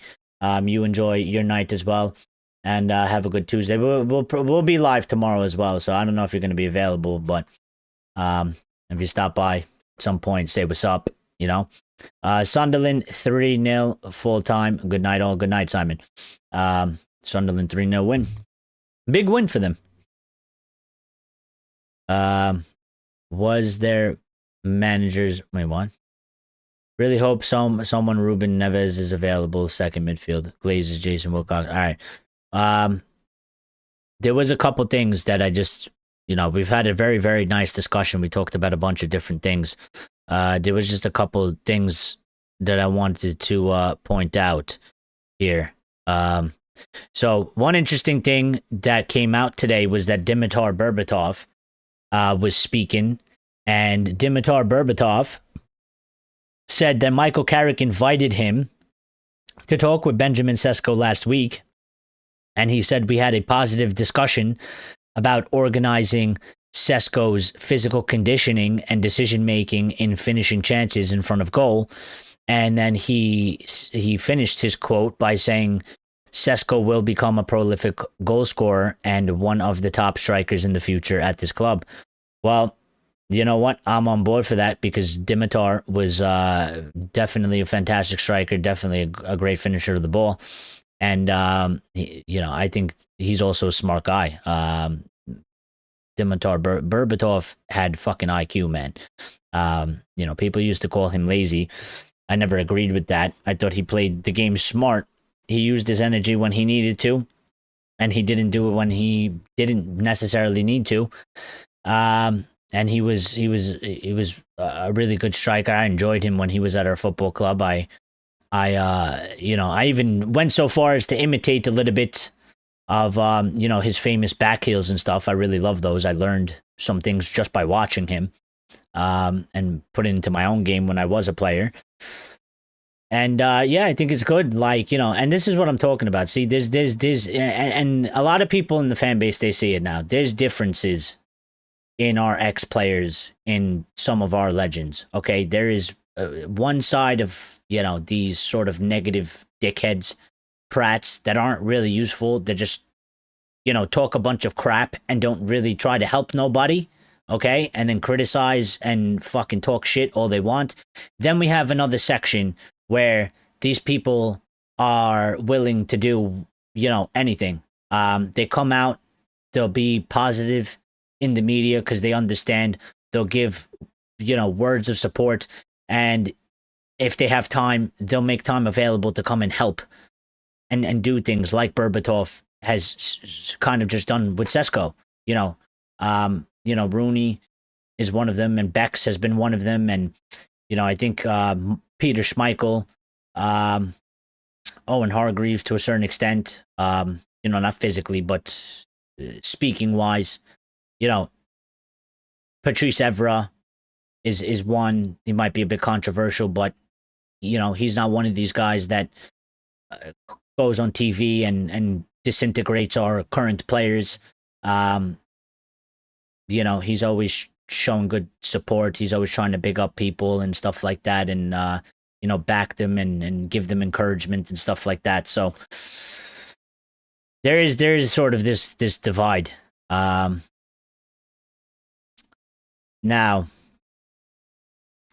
we did just get this update. I think this is new, by the way. So hold on, let me just refresh. 7 minutes ago, breaking news from a journalist named Tom Colomus. He is a sports journalist, Daily Mail, mainly Midlands football at Mail Sport. He's got about 25,000 followers on X. He is reporting and saying that Elliot Anderson is Manchester bound in the summer.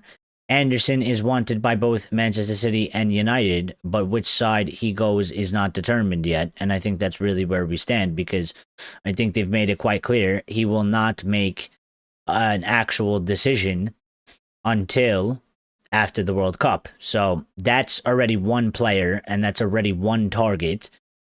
That ain't getting done till mid-late July, if it even gets done.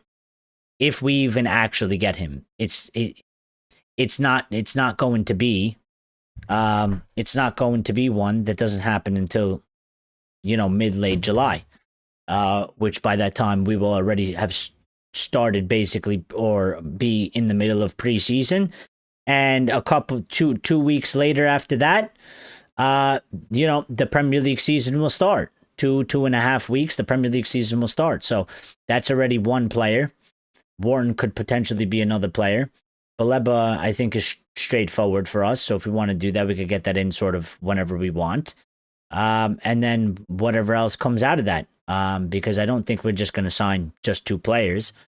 And that's it. We're obviously going to have to go and get another couple positions. I think, I would say, again, I would probably look to do 5 transfers. I think the minimum that we should do is 4. But I think 5 you could probably do. And 5 we probably need going forward. So, and then we got to move some people out.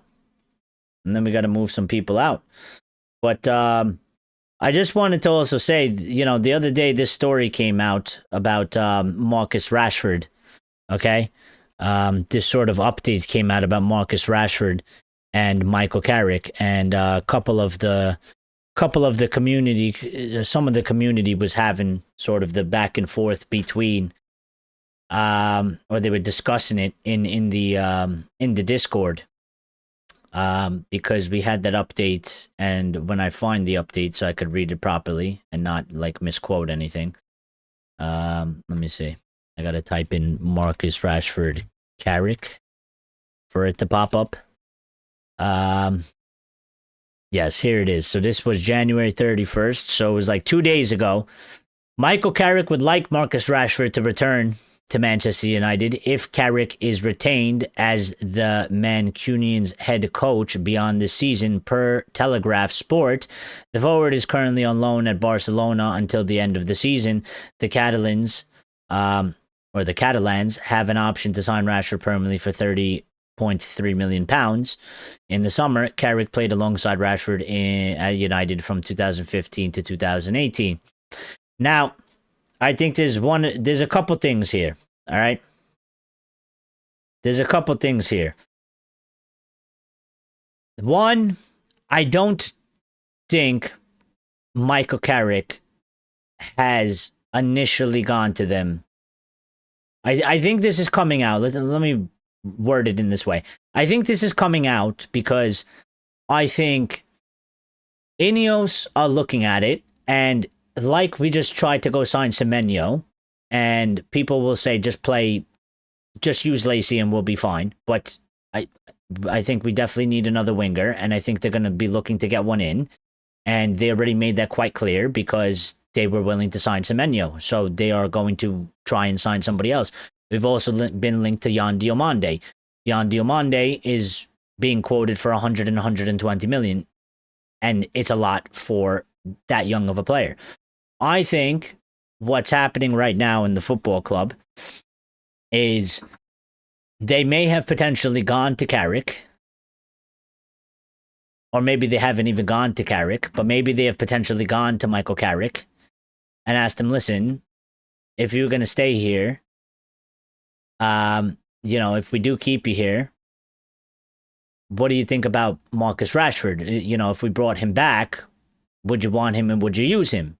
And I think Carrick has just said, yeah, like I wouldn't mind using him. I think I don't have a problem with Rashford. They probably have a good relationship or whatever. And I don't think there would be any reason for Michael Carick to not necessarily want Marcus Rashford.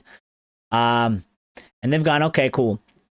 And then they have then sort of, in a sense, leaked this to some journalist so that it gets put out there so they can sort of test the waters to see what the fan base thinks and feels about it before even making a decision.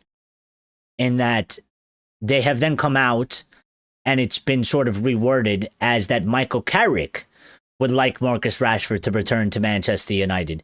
So it comes out sort of as is it's Michael Carrick's idea. Michael Carick has come up with this on his own. Michael Carick has gone to Wilcox and to Sir Jim or Barada and told them, listen, we should bring back Marcus Rashford. I want him. He's very good.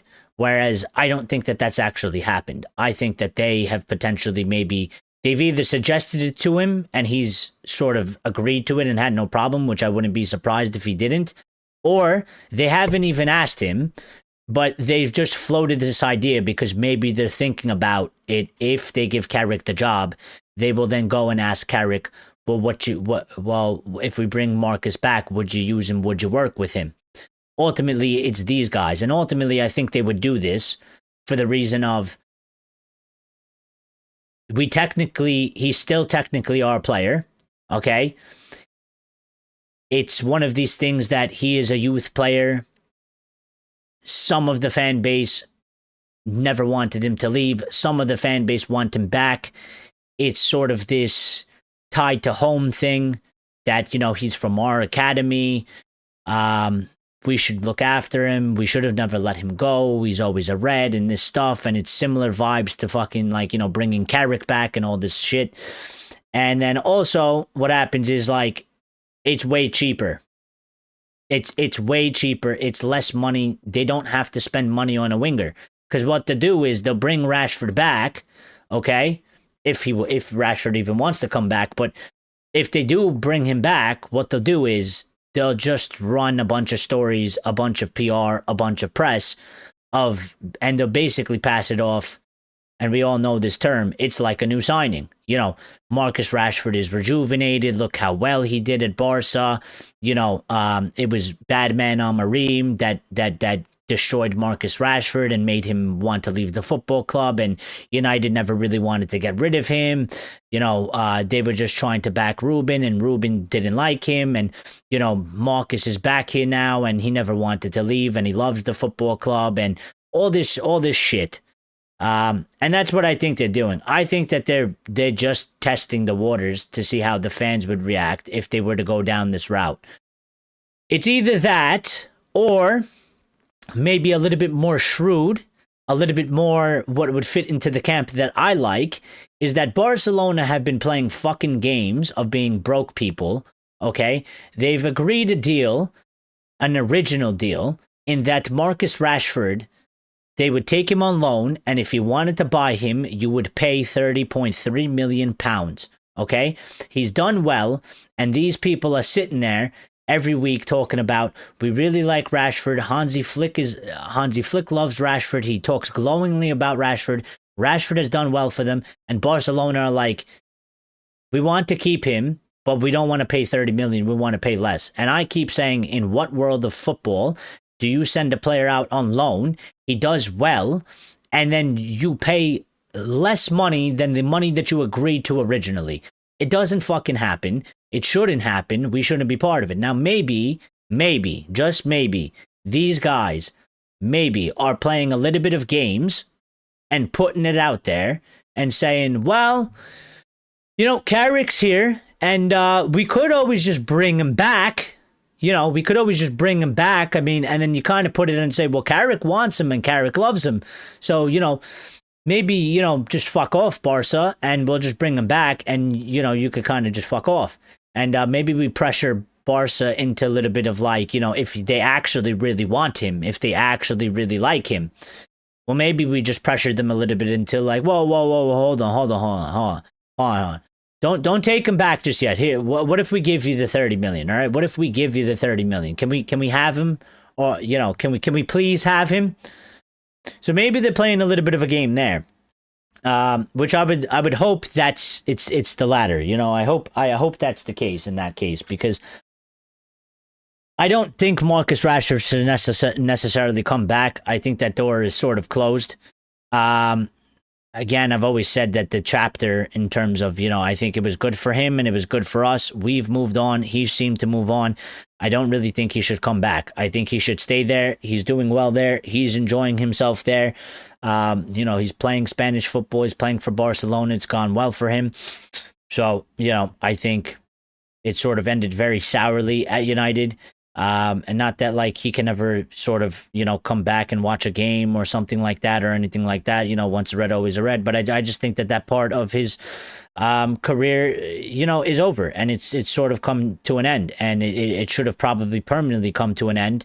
The only thing is he has high wages, and, you know, he wasn't playing so good, and so it was hard to do a permanent transfer. So I don't necessarily think he should come back. I don't really like that sort of thing. And I would be a bit sort of nervous in that we bring him back and it doesn't maybe necessarily go well. He also has a bit of more of an incentive to really fight extra hard right now, in terms of that, you know, he does want to sort of stay at Barcelona. He needs to impress there. There's also a World Cup year, and he wants to be part of the England team, and he's gotten back in, but he needs to keep up the levels to obviously go to the World Cup. He can't fall off, and he, you know, ultimately he wants to start for England and start in the World Cup. So there's a few things there that may potentially, you know, play into that have me a bit worried if we were to ultimately sort of take him back. So I don't know how that's actually going to go about. We'll see. I think ultimately, obviously, the first starting point is Michael Carick ultimately going to be our starting player? I mean, our starting player. I don't know where the fuck is Michael Carrick going to be our actual manager going forward? That's step one. If he is, then we got to see how that develops further. I mean, if Carrick's not there, then I think that this story was sort of maybe just either just bullshit, or they were using it to maybe sort of put a bit of pressure onto Barcelona and sort of test the water and make them maybe a little bit more anxious, maybe make them a bit more fucking serious and just give us our money. Just give us our money. Save us the sob story, okay? Save us the sob story, because you know what? When we wanted Frankie de Jong and we were willing to pay the money for Frankie de Jong, well, Barca were a bunch of assholes about it, okay? And they played a bunch of fucking games with it, all right? So, Barca, transfer-wise, towards Manchester United, they've been a bunch of dickheads. So I have no sympathy for Barca. I don't give a fuck if you're broke. If you're broke, boo-hoo. Go cry to somebody else. I don't care. I don't care. And I would not give in to any demands. I would be pulling out all the stops to do whatever I can.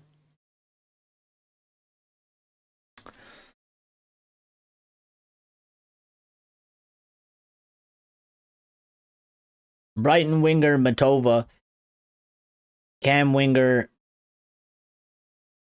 No, I don't want Matoma. I don't like Matoma. Ain't got no end product. I don't like Matoma. I think Matoma is a very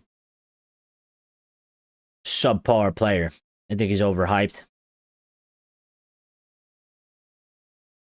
I do. I don't rate him like that. I think he's like decently good, but we could do better than Matoma. There's better players out there than Matoma.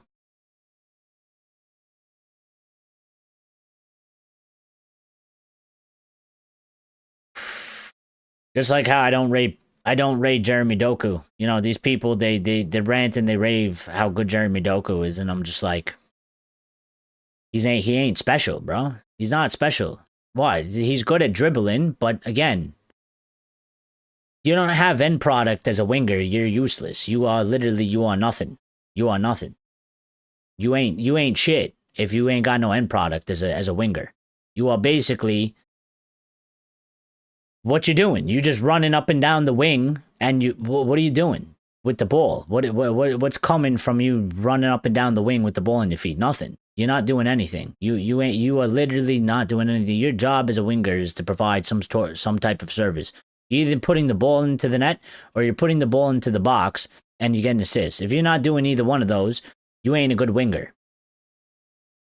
You just ain't. And that's why I don't rate even Jeremy Doku. Sometimes I hear these people and they're like, "Oh, Doku is amazing." Like, Doku is not amazing because he does all that dribbling, and okay, the footwork is good and maybe technically, but this guy, he sends the ball into the box, it goes nowhere near his teammates. He doesn't get assists, and he doesn't really score goals. So he's fucking useless. He ain't that good. Now, if he started producing, then yeah, I would say, okay, he's a top tier player. But until he produces, Shea Lacey has apparently scored a hat trick in the under-21s, so very good for him pushing on. He didn't get on the pitch versus Fulham on Sunday, and we do expect him to be in sort of the matchday squad against Spurs again. Do expect him to be on the bench again. He scored a hat trick, so I think he'll get some minutes at some point. We don't know when. I think it depends how our matches go as well. If we could get into a match where we're sort of in a decently good position in terms of in the match, if we're cruising a little bit or something like that, or maybe we're in desperate need of changes. He'll probably get some minutes there. I do expect him to get some minutes. I think Jack Morehouse, one of our youth players, will return to Manchester United after his loan spell with Leyton Orient was cut short, so he's coming back. That's breaking news. That just happened about 27 minutes ago.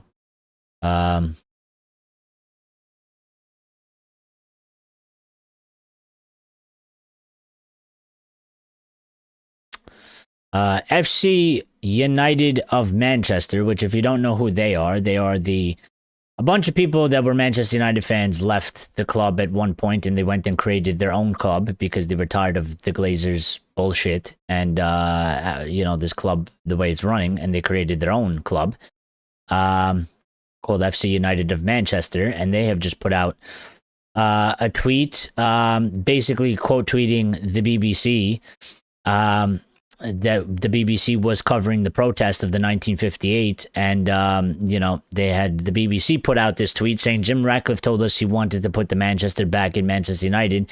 He's taking it out. Manchester United fans were out in full support of the 1958's protest against the club ownership. Then FC United of Manchester has quote tweeted the BBC and said Jim Ratcliffe and INEOS are continuously proving themselves to be just as exploitative as the Glazers. The only tickets available for the upcoming Aston Villa match are priced between £300 to £600. This is profiteering at its most unforgivable, and Manchester United fans are fed up. And listen, and this is, I've talked about it in the past, like, this is why they wanted like a Super League. This is why they do tours, because they can charge. This is what they charge. This is what they charge. Like, I know, like, for you guys in England, it's not normal. And, I respect the fight to keep the ticket prices low. But this is what they want to do ultimately. And ultimately, again, this is why I think, the people of Manchester, I think you need to be a little bit worried that this stadium, because you're complaining now, talking about the only tickets available for the upcoming match versus Villa are priced between £300 to £600. What do you think is going to happen to the ticket prices when we have a brand new £2 billion stadium? State of the art. And they're going to have all these sort of luxury things in it. We're doing it now with our stadium that they've let decay and rot and is falling apart and is not state of the art. What do you think is going to happen when they build that stadium? So it just stands to get worse for the people, unfortunately. And again, like I'm saying, like, I think this is sort of a little bit of the last chance. Like, I would implore those people. I think they should go and try and stop that. Go to the mayor, go to the city council. These people are involved in the project. These are people that you can actually touch. And when I mean touch, I mean, like, not physically. Don't, like, attack them. But what I'm saying is these are people that are there. The Glazers are nowhere near any of us. They're in Florida. They don't give a fuck about what we do.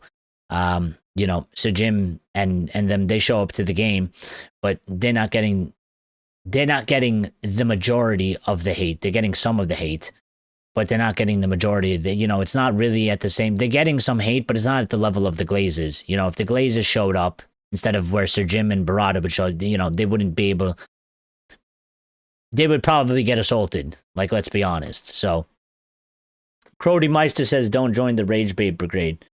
What's that about? In what way? In what way? Please do explain yourself. But yeah, it just stands to get worse for the fans, because this is the direction the football club is going in. And ultimately, it comes all down to money. You know what I mean? It all comes down to money. Eric, we was this time want 100,000 seats empty. Well, it's not going to get empty when they build the stadium, is it? The time to have empty seats is now. Not when they build the new stadium. When they build the new stadium, it'll be too late. It's already too late. Once they start construction of that thing, it's too late. the time is now. If people are going to do something about it, the time is now, and time is ticking away. And they ain't a lot of time left. So, I was going to pull up the 1958 to close out the show, because they did pull out a tweet thanking everybody, and I just wanted to read the statement, and also I wanted to show this sort of image. I think I saved it, but this was from the protest that took place before Fulham, and it was a massive turnout. Let me just find the source that I need. Okay, look at all these people that showed up. I mean, it's fucking massive. And it was very, very, very, very good. You know, I was a bit worried because it has been positive on the pitch since Carrick's come in, and these things could die very quickly. I think we've seen it once or twice. You know what I mean? And they still went ahead with it, and it was an absolutely massive turnout. And people, you know, the megastore got shut down, so I think it was you know, for a sort of a restart starter type of protest, you know, because they've died down since, you know, basically INEOS came in. It pretty much got killed off for a certain point of time. So for it to start back up, and it started back up in this way, and it started in the way it started, coming off of beating City and then beating Arsenal, and all these people showed up, and you know, for it to go the way it went, it's a very good starting point, and I think it was, you know, very, very excellent. So the 1958 have put out a post 2 hours ago saying follow up of the Fulham protest, and they said, thank you to the thousands of fans who turned out before the Fulham game. Your presence mattered. It showed that fan culture at this club is still alive and still prepared to stand up when it is directly attacked. This action gained national and worldwide media coverage. Protests matter culturally and on an emotional level. They let the club and ownership know that we are watching, that we are not going away, and that we are not fucking happy. This protest was about ticket prices, access, atmosphere, and supporter culture. It was about the systemic removal of ordinary fans so football can be sanitized, globalized, and sold back to us at ever-increasing prices, which is what I was just talking about. This is not accidental. It is a choice being made by those who see football as a product rather than a community, and that is exactly what it is to them, by the way. Protests are not and never have been a silver bullet. They require dedication, commitment, and unyielding belief. Old Trafford, as they go on to say, Old Trafford is our home, not a commodity, not a branding exercise, not a development opportunity. It is the last physical link many supporters have to this club, alongside terrace traditions handed down through families and generations. On the ticketing and fan culture, we will continue to stand for fan culture and for affordable football for this generation, the next generation, and those yet to be born. Football without supporters is nothing. They also then went on to say responsible ownership. We want responsible ownership. Let there be no ambiguity. Not the Glazers, not INEOS, neither represent responsibility, accountability, or respect for Manchester United or its supporters. Protests have never been about results, managers, or signings. They weren't in 2005. They weren't in 2010. They never have been since. We will support this club and this team no matter what happens on the pitch. That support is unconditional. Our opposition to ownership that harms the club is our opposition to ownership that harms the club is not. To those who mock, to those who sneer, and to those who laugh while doing fuck all, it says more about the type of person you are than anything else. To those who seem obsessed by us, probably bots or idiots, but have been blocked by our automation, seriously, get a fucking life. To the too cool for school crowd distracted by a couple of decent results and thinking this doesn't affect you, it will. Ask yourselves where this road leads. You will not be laughing when tickets cost £100 to £150 pounds per game. I think it will cost more than that. I think you're lucky if it doesn't cost that. I think you'll be lucky if it doesn't cost more than that. I'm warning you now. As an American, as somebody that knows how much sports can totally be, monetized and commercialized and shit like that, you'd be very lucky if that's what they bring it to, because I think that they're going to push it for higher than that. I'm telling you now. But they go on to say, you will not be laughing when tickets cost 100 to 150 pounds per game. You will not be laughing when you are sat in a soulless bowl, stripped of identity and filled with an Americanized bollocks.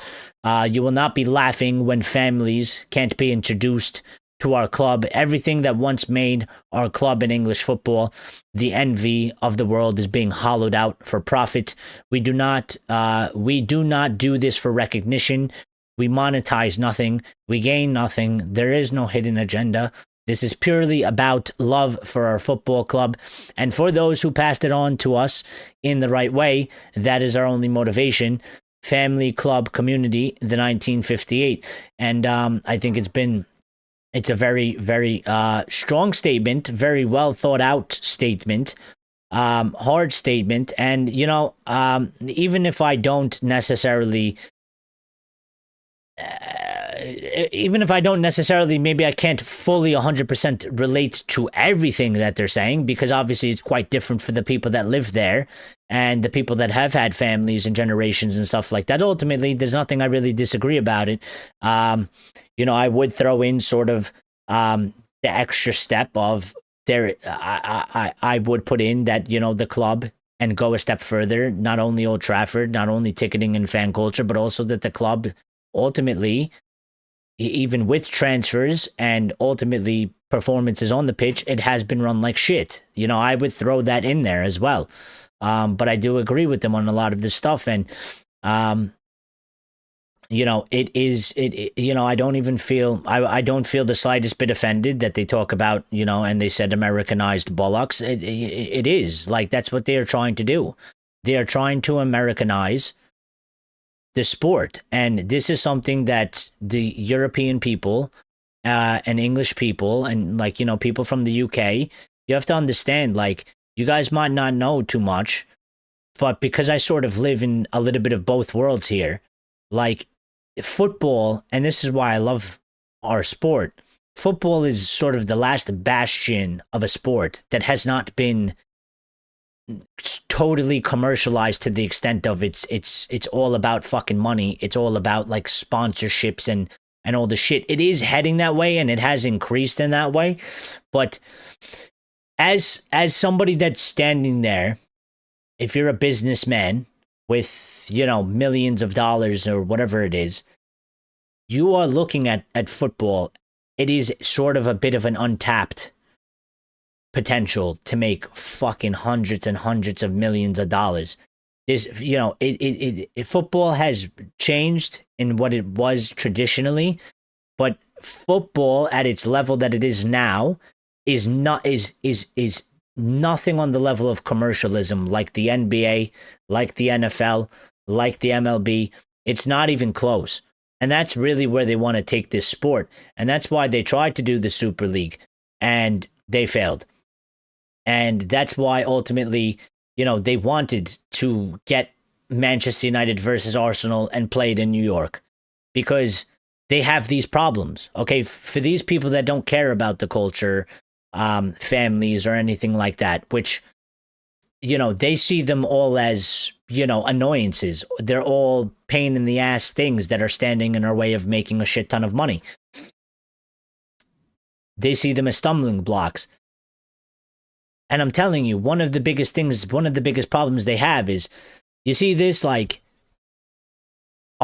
charge £100 or £150 for a ticket is, for you people there, is something so unfathomable and disgusting and disgraceful, and it's ridiculous. To go to a basketball game here, to go to an NBA game, to go to a Knicks game. All right, if you want decent seats, you paying a minimum of $150, a minimum, and it depends what game as well. You know, if it's like a decently good game, you'd be lucky. You know, the tickets could be 200, 250, maybe they're 300. All right. And when Manchester United come here on tour, all right, when they come here on tour, and this is how I know, I have, you know, the proof is there. The proof is in the pudding. When Manchester United have come here on tour, when they play Arsenal, or they play Real Madrid, or they play Liverpool, okay, and they're doing a preseason tour, it doesn't count for anything. There's no 3 points. There's no, you know, it's not a cup competition. Half the squad is there. You don't even see the whole, the full actual, the strongest starting 11 from both teams, you know. But they're charging $350 plus for a preseason ticket. But they can do it here. They can do it here. People will pay for it. People have paid for it. You know, it's sort of normal here. People don't really like, you know, they don't really mind. But that's where it's the opposite for you guys, because obviously, you know, traditionally, football was sort of that thing that it's led by, you know, family and communities, and it was made affordable for the common person, and that's trying to be stripped away to make money, to make profit.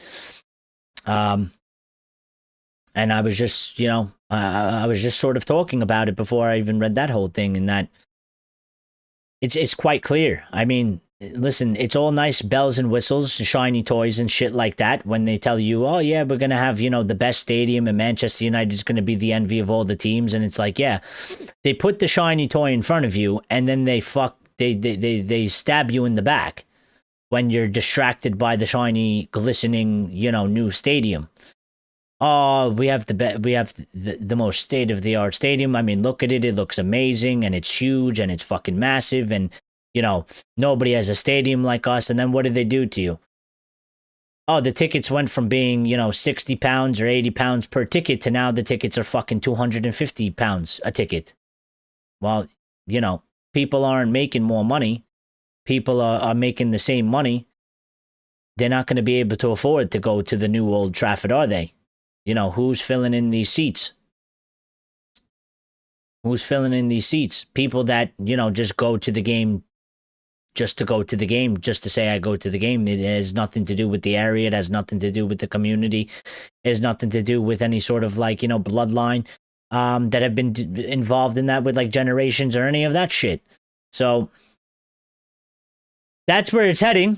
And, you know, again, these people, the 58, maybe they have a problem with me because I'm considered an American fan, and maybe they don't totally respect me in some sort of way. But you know, I don't even give a fuck about that right now, because I think they are totally right. And at the end of the day, like they said, they're the only people that are doing something.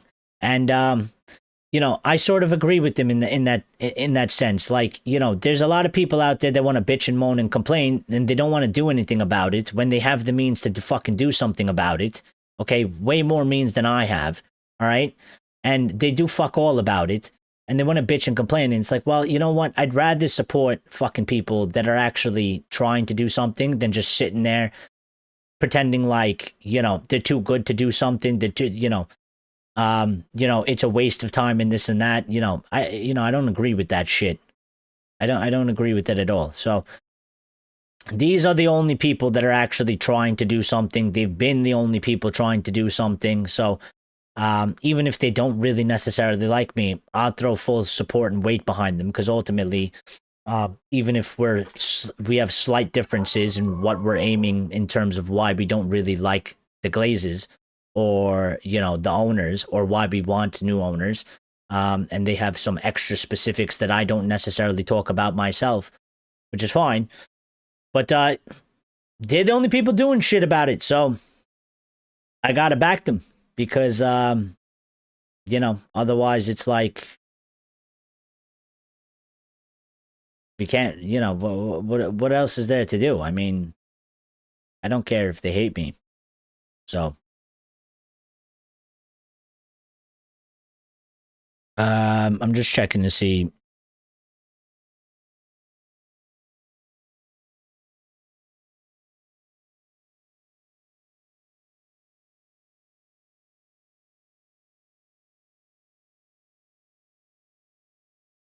Yeah, no signing at all.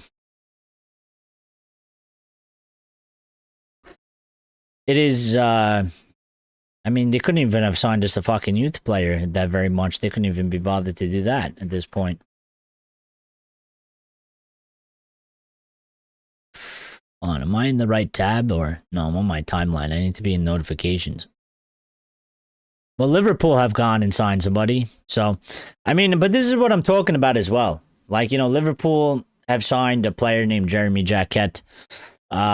Will join in the summer from Rennes, 55 million plus 5 million, as revealed yesterday, medical completed. I mean, he's not even coming for this season, but this is what I was talking about earlier. Like, to me, that's proper shit. All right? And as much as I hate to admit it because it's Liverpool and I fucking hate them, all right?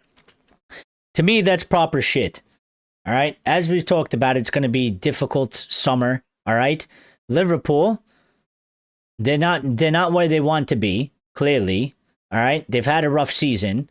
All right, there's a summer transfer window in a World Cup. It's going to be difficult. They just, you know, if they were looking to sign 4 or 5 players, well, they just made it a bit easier for them. They just gave themselves more time in the summer. It's one less deal they got to work on. Now, maybe our circumstance is a little different, but ultimately, I mean, they just signed, and this is why I don't buy this shit from Carrick's temporary, and we don't know. Listen, Arne Slot, they could sack him. They still signed this guy. You can still operate in that way. Ultimately, if you're competent, you can buy a fucking player that you can use, and then you can go and get a manager that's going to use the players that we have as well. That fits together. So this is why I don't buy any narrative from these guys. From the club, because they say one thing, they say another thing, it contradicts everything, and none of it makes sense, and it's all just because they just don't want to spend money, or they're just fucking clueless, you know, or they're just really stupid. Their plan is stupid, and they don't actually have a good plan, and they don't know what the fuck they're doing. So, you know, it is what it is, I guess. But listen. I'm going to get out of here, peeps. Shout out to the peeps that have been listening. I do see that there's a bunch of you sort of just, you know, got me on in the background listening to me talk. So I appreciate you guys. I like Crody Meister. This guy came in here, told me not to, don't join the Rage Bait Brigade, but then never explained himself. I like those people. You know what I mean? Dude, you had your moment to, like, you know, have a conversation with me on the channel and shit like that. You had your moment to kind of shine, you know, and you fucking blew it. You blew it, bro. You know, I like these people. They come in, they say some sort of vague statement. They don't really, you know, bro, I'm not a mind reader. I don't know what you're talking about. I've talked about like 10 different topics today. How am I supposed to know what the fuck that means? But they come in, they say these things, and then you know, I will give them always an opportunity to fucking chat, and they don't do it. So it is what it is anyway. But listen, guys, thank you for smashing the like button. I think we got 16 today. If anybody subscribed and you're new, thank you for subscribing. It will be one step closer to 3,300. I do want to get there. So we're making the push for that, and that'll be good. And then we'll be 200 away from our ultimate goal of 3,500. And then we move. So yeah, thank you guys for the support. Thank you to everybody that got involved in the chat. Lucky, I will tell you, if you're still here, I apologize, but like, dude, you write so much things, and I can't read everything you write. So like, I feel bad because sometimes it's like, maybe you feel like I'm ignoring you, but bro, I can't read everything that you write. You write. Like, sometimes I think you're a robot, dude, with the amount of stuff you write. And also, sometimes it's just like, it's very off topic. So it's kind of hard to go back and forth. But anyway, thank you. Appreciate it. We'll be back live tomorrow at 8:15 p.m. UK. So if you're around, you know, pull up, come say hello. And everybody just have a good night. Stay safe. Be good. Enjoy yourselves. And we'll see each other tomorrow, all right? Take care.